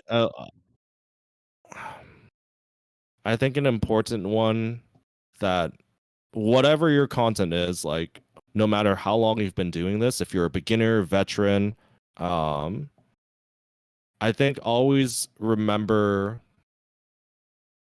why you got into streaming and content creation and like holding on to that intrinsic or internal goal of yours, Mm-hmm.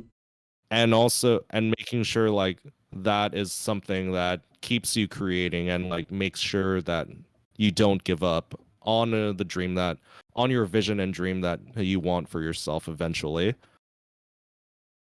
And it has to like I get that numbers and analytics are important, but it has to be something that pulls you through when the chips are down or like when analytics and things are low for you.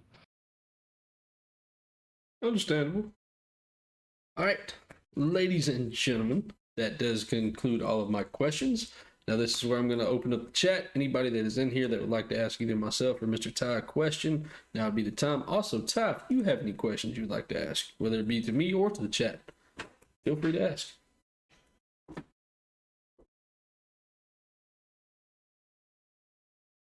You know what? I think this may be a simple one, but when's your next God of War stream?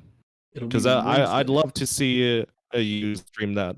It'll be Wednesday, and I do believe it'll be my last one. Well, not last one, but I do believe we'll be beating the game this Wednesday. I was told Ooh, looking forward to that, man. I I was planning on trying to beat it Sunday, and then a little bit halfway Right. through the stream I was doing Sunday, I got a phone call from a good buddy of mine that I haven't seen in about 2 3 years. He called me and informed me that he was in town, and I was like, "Oh, okay." And he's like, "Yeah, would be a good time for you to come over." And I was like, Ah. I was looking at the time, and I was like, all right. I was like, give me like 45 minutes. Let me wrap up stream. I was like, I normally go for 2 hours. Let me just go ahead and do that, and finish up the 2 hours, and then I'll shoot you my address. He's like, oh, okay. And then right where I ended it, everybody was like, oh yeah, you're not that far from the end. I was like, oh, damn it, so close. Man, I feel you, man. Sometimes like IRL stuff happens too, and like I've had like dinner invites from friends too to like hang out, and then I would be like, yeah, I'm gonna find a good place to wrap up stream where it's like I have to compromise with them, like what, like hey, I'm gonna be a little late because I'm in the middle of stream, and then also Mm-hmm. compromise with my audience and say like, oh hey, I have dinner plans with like some IRL friends. We'll do one or two more games, and then like call it quits, like just to give them that fair warning. Most It's majority tough, of my man. friends, Balancing. I would say a majority of my friends that I do anything with, they know my stream schedule. I've had the same schedule for a little over a year now, or right out a year now. So majority of them know what nights I Right. stream and what nights I got stuff going on. Because I will tell people, like my stream comes before majority of things. Just I enjoy doing this more than I enjoy going out and spending money at a Mexican restaurant or something. Oh yeah. I What? just read I was just about to Thunder's say that. messages too. Thunder, I don't know what the difference between those two is. I'm sure you're about to tell me though. Oh wait, never mind. I just read it. Once a good year, once a great year. You're not wrong. I have IRL friends. Most of my IRL friends, the only thing my friends out like in real life will invite me to is going out shooting. That's about the only thing I get invited out to do. Which I almost always say no because ammo's expensive and I want to save the ammo that I got. Dude, it racks up. I know too, and I like an occasional like gun range too with friends. It's a good But stress that reliever. it does rack up. Yeah. Mm-hmm. It doesn't help that boxes of ammos are super expensive. I was going to shoot me. Bring my 50 cal. I would love it. I would love to shoot a 50 cal. I do not have one. That's one of those bucket list guns that I'm probably never going to be able to afford. All right. So, Lucky Bards, are you still in here? I don't know if he's stepped away to stream or do anything else. But if y'all want, I will give y'all my Dungeon and Dragons scenario. See if y'all can counteract it really quickly. Let's see. Have a MA2A. Ooh, that's nice. Present. Like he's like, I heard D&D. I'm here. All right, so here's my D&D situation. You have a team of 5.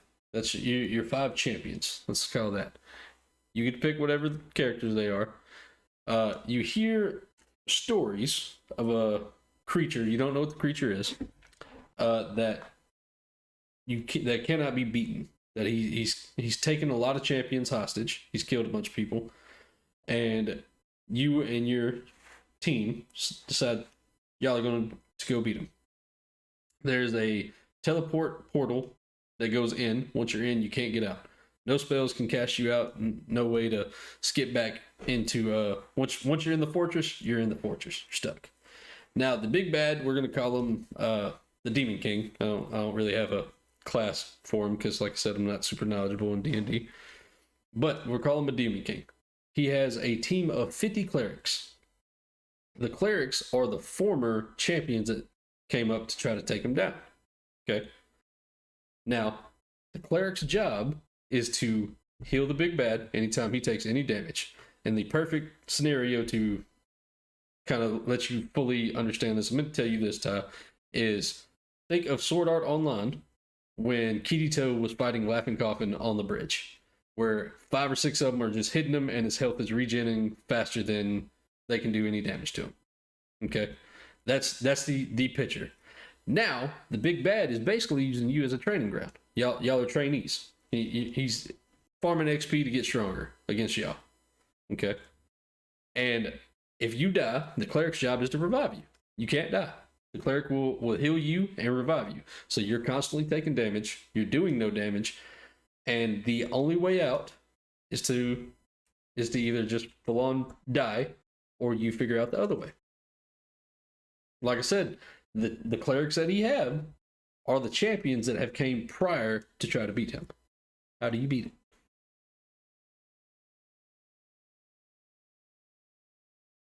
That's my D&D When scenario. he told me the answer, that's just my answer. when he told me the that's answer, what I even would with do. the hint, That's what I would about do. lost my damn mind.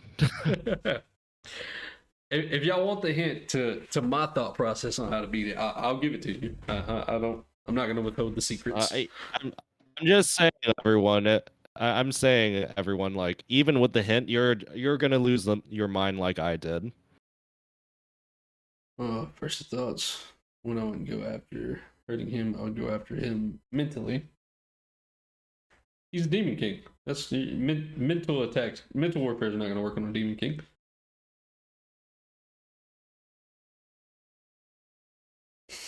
Yeah, demons and D&D are pretty resistant to magic, or like any kind of psychic attacks.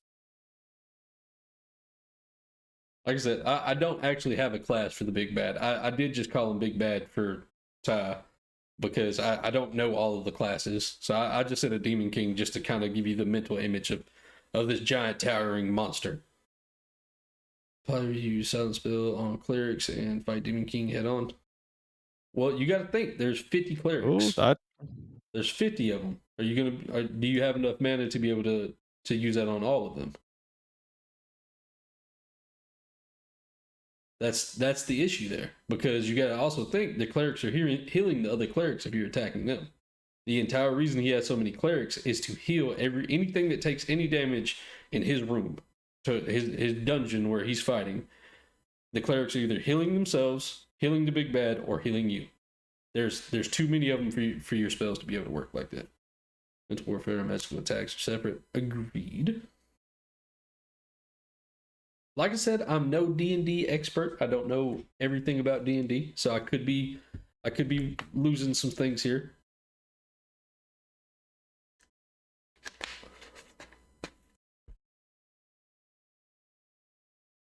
And also, Lucky, the part that I would say to yours, so there's 50.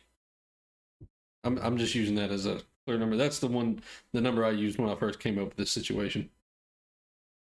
So you would have to put 50 of them under a spell, and then fight this incredibly overpowered boss by yourself. Don't ask for hit points and stuff because I don't know all the answers to that because I don't. Like I said, I'm not a professional. If you would like the hint to what I would do personally, question. Sure, shoot your question.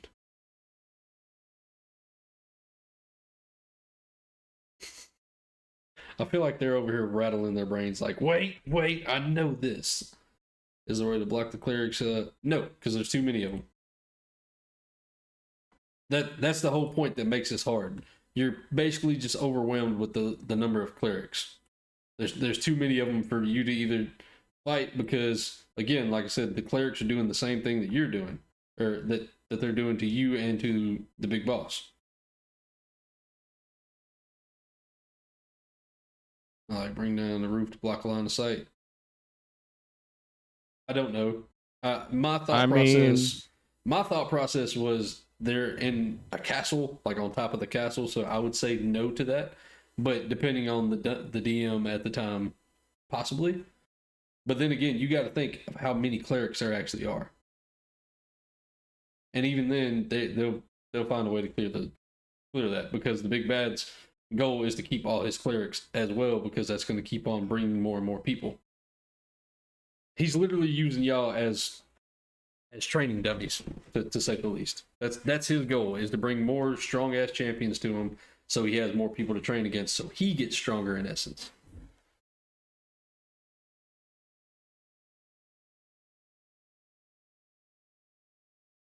This is fun. I want to have faith that someone's gonna figure it out. Like I said, there might be another way to beat it. Now, like my thought process is the only one that it's at least the only one my brain kind of functioned with.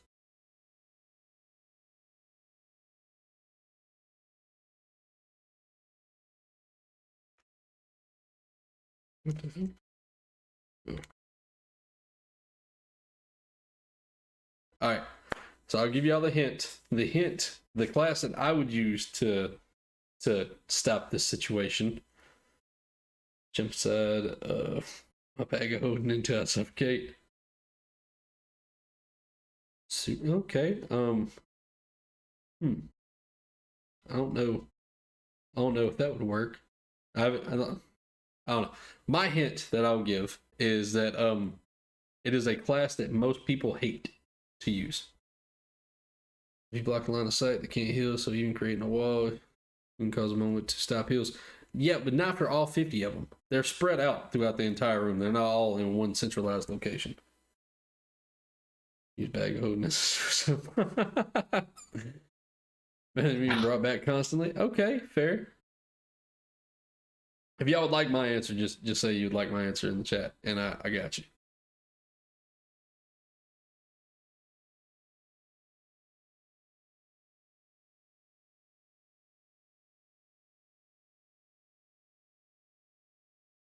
See, I don't know if that bag trick would work. I'm not sure. I guess that would be up to the dungeon master at that point in time. I like it, but don't know how to if it worked to win. I don't know. I don't know if that would technically be a win, but it also Bag of holding. I like that idea. Yeah, sure. Oh, about time you showed back up. I talked shit about you for about 10 minutes, hoping you was gonna message back in here and start some shit, and you didn't. I'm disappointed in you. Get better, West. Get better taste in anime. Wes, thank you for being here, man. I appreciate you. Dude, Wes, thank you for bringing us together, my man. Oh yeah, bro. He's an awesome guy. I'm glad we really got to meet and sit down and talk. All right. I have my wizard cast the extra spell slots of fireball into the bag of holding over and over, and charge the boss and punch it inside out. That probably wouldn't do enough damage, so to speak. Let's call to speak a quick second. I think everyone here is amazing. Thank you, Mr. West. Oh, Try to get a bag of Devouring over his head. Demon hang King, on. maybe. I'll be back in a sec. Just need to use the bathroom, man. Check on my Okay. dog real quick. All right. All right. So, would y'all like my answer to how I came up with beating this scenario? Because, like I said, I came up with this scenario, and I was just like, you got to be a way to beat it. Yeah, Mr. West, me and Ty have quite a bit. Think about it, suddenly 100 fireball. He's a demon king, so he'd be resistant to fire as well, or he'd have some kind of resistance, and he also has 50 clerics healing him. So again, like I said, the analogy I'm using is in Sword Art Online. When they're hitting him, all that damage that's getting hit is coming right back as fast as you're doing the damage. That's the hardest part about this. But yeah, Wes, me and Ty, we sat down, we talked for like 45 minutes the other day when we did our promo. We have an insane amount of stuff in common. Try to get a bag of devouring on the head of the Demon King, maybe. See, I'm not sure because that would require you getting close, and if you get into close range, and he's gonna obviously be he's so much stronger than the campaign that's coming up on him. That's what I'm saying. Like, it's hard to explain in words properly, I guess. But he's so much stronger than y'all. That's the reason he has so many other champions in there, is because they've all just given up and became his clerics because they didn't have another option.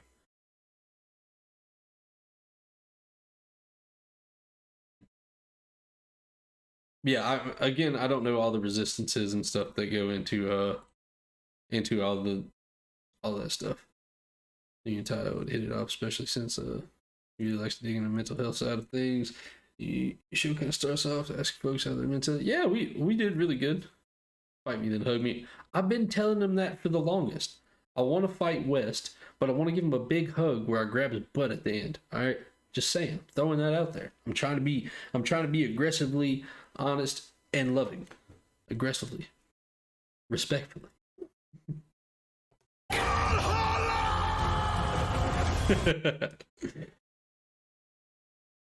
West, I hope you enjoyed your Thanksgiving. I hope it was a good one. But yeah, me and Ty actually we have a lot of our MMA background in common, and then we have a lot of other things. Did we figure it out? Nobody's figured it out yet. Don't threaten me with a good time. May I ask how your Thanksgiving went? My Thanksgiving was really good. The only downside of my Thanksgiving, I had some really depressing deviled eggs. That was the only bad part about my Thanksgiving. Nice pacifism won't work in fire resistant. Or against the Balrogs, the fire demon takes 1/4 the hit. Okay. Creating a small vacation of streaming from them. Yeah. Bro, the deviled eggs was terrible, bro. I'm still disappointed in those. They hurt my heart. Not gonna lie to you. Alright. So, Thunder, would you like the answer? Lucky, you too. Would you like the answer? But yeah, West, the Thanksgiving weekend was very good. Outside of the deviled eggs, yes. And you for the clerics, they can heal sure, but a single hit. You got to think they're constantly and always healing. Anytime they see any damage done to any of their people, they're healing. And then when they see you get down to a critical level of health, they heal you, or once you die, they revive you and bring you back. That's their job. That's the entirety of every cleric that's on the field. That's their job.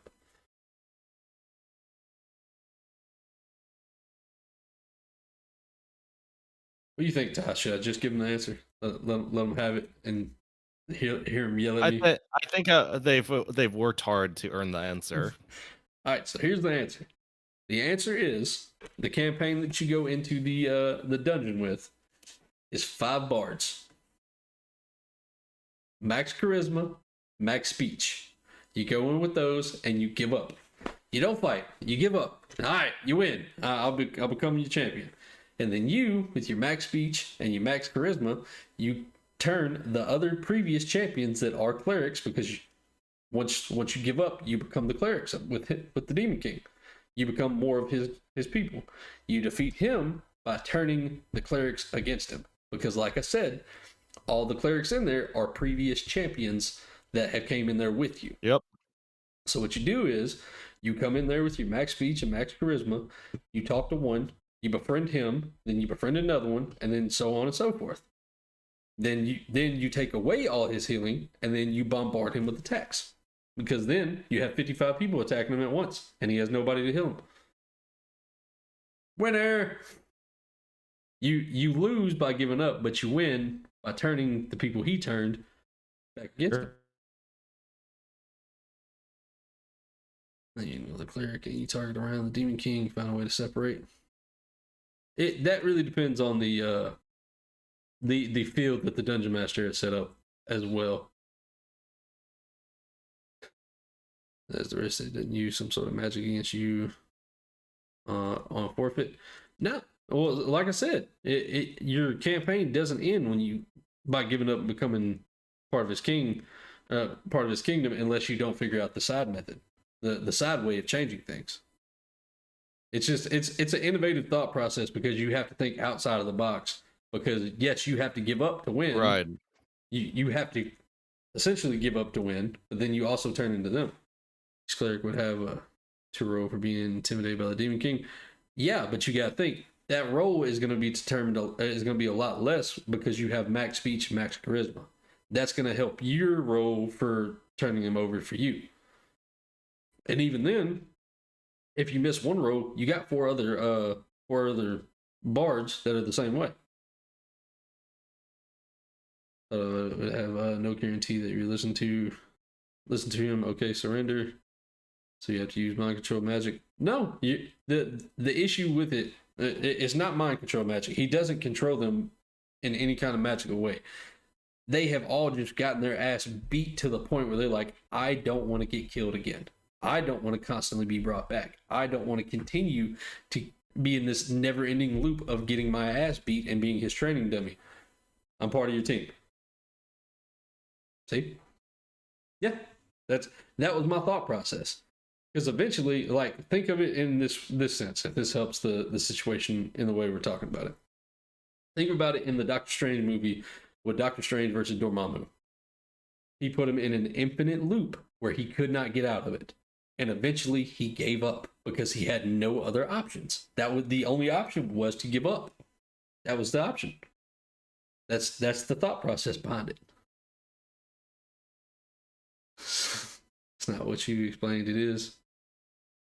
What do you mean? Is that not how I explained it? Like I said, I'm not a dungeon master. I'm extraordinarily new to D&D. I don't know shit about D&D for real.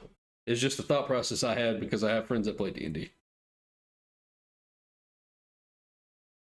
Yeah, giving up doesn't mean that you lose the campaign.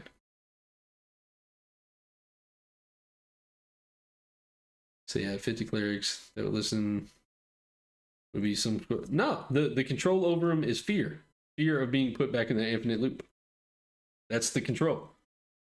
Because if you disobey him, all he's going to do is make you his training dummy again. You're going to be in an infinite loop of getting stuck there.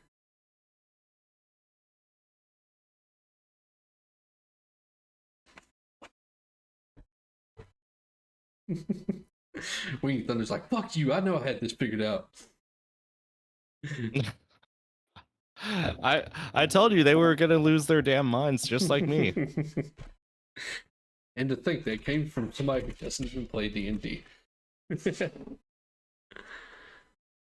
Otherwise, what the irony, man. He banded together. Fear. That's why. It's completely circled around fear. Fear takes away a lot of things. A lot of things. I mean that in a wholeheartedly sense.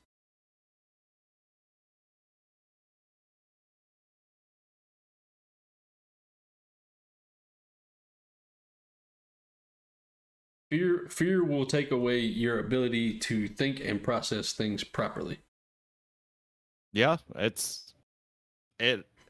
takes away thought process. It takes away rationalization. It's just everything that you could potentially think like, hey, this is what I need to do to get away from here. It takes that away because you're so afraid of dying again. Because all you're going to do is die and be brought right the fuck back. Mm-hmm. That's the thing. Once you agree to become his champion, once you give up, you become a cleric. But becoming a cleric doesn't mean you lose your previous abilities. It's just one of those that you get the cleric ability on top for healing purposes. That's kind of like a gift that he bestows upon you. That's the Right. That part wasn't very well explained just because, but once you become his champions and you give up, you get the gift of being a cleric as well. So whatever class you was, whether it was a wizard, a mage, a bard, a barbarian, or whatever, you still have that class. You just have the cleric class on top of it for the healing sake. So if you have 5 barbarians surrender, maybe add it to clerics. That's I probably would have to find a better way to word it, but that's essentially what happens when you give up and you become a part of his group. You get the cleric abilities added to your own. So like I said, if you're a wizard, mage, or whatever, you still get that same, you still have those abilities, you just have the cleric ability on top of it, and you're put into a place of fear to be submissive to said character.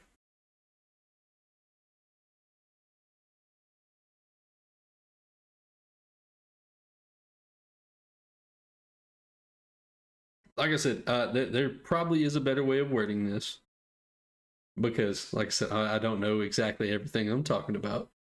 Okay, so he gives you magical cleric, so he has enough magic connection to each one of them that he would sense through control of magic. Well, that again, like I said, you're going through it in a way of deception, is what it is. That's how you're coming back. That's how you turn them back against them. But you don't lose the clerical ability. That's the thing. Once you're on his side, you still get the clerical ability. So I don't know. Like I said, I'm not a D&D player. I don't know anything. But if anyone has any other questions that they'd like to direct to either me or Ty, if you have any other questions you'd like to ask, we're gonna give it about 2 or 3 more minutes, and then we're gonna be raiding out to Dad the Gamer. I've seen him on good old TikTok and on YouTube's. I've never been to one of his streams yet before, so tonight will be our first time visiting him on stream. Stupid question. Go ahead. No stupid questions. Questions are questions. Yeah, you can't portal out. The portal to get out will open once he dies. The main thing. You can bring stuff in. The only stuff you bring in is whatever you bring in when you first come in. You can't summon other things from outside. So like if you walk in and you forget your staff outside, your staff's outside and you're inside.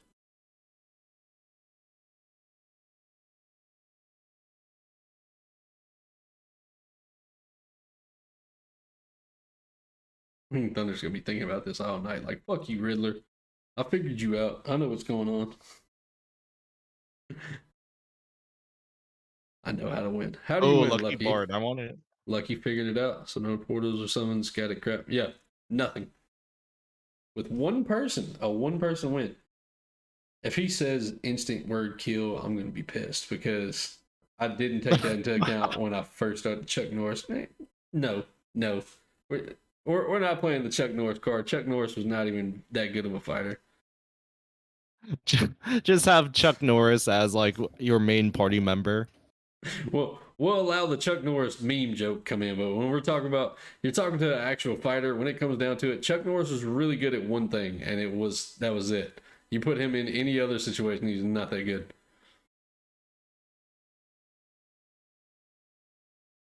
And they have a standard PC. Does who have a standard PC? I'm confused to that question.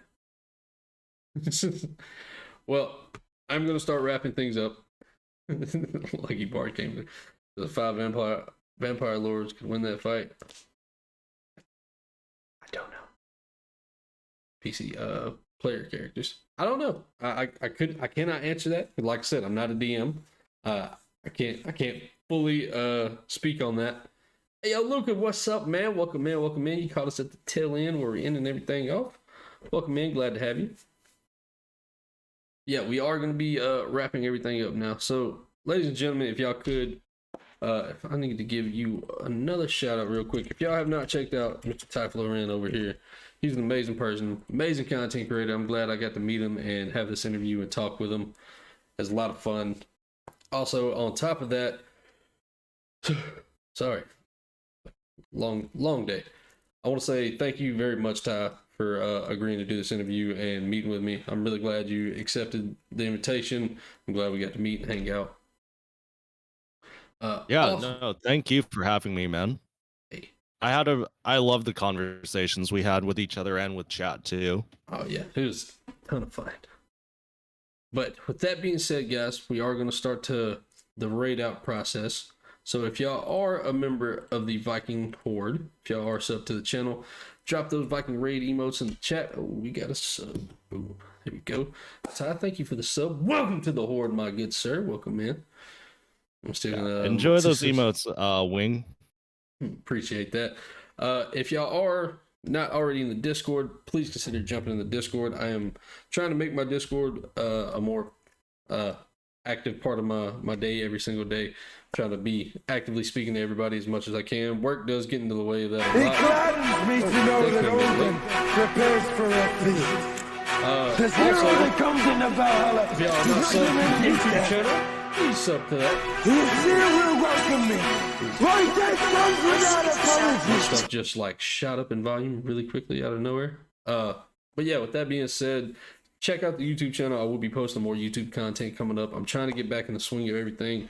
And also, if you're not following me on all my other socials, here the link tree that will take you to all of them: my TikTok, Instagram, Twitter, YouTube, Discord, Twitch, all of them, including my Etsy shop where I sell my merch. But with that being said, Ty, thank you for coming on, man. I really do appreciate it. And we're gonna go say what up to Dad the Gamer. Until next time, which will be Wednesday, y'all have a great night. Bye. Appreciate your friendship, man. Hey, I appreciate you being here, brother. And boom, let's see.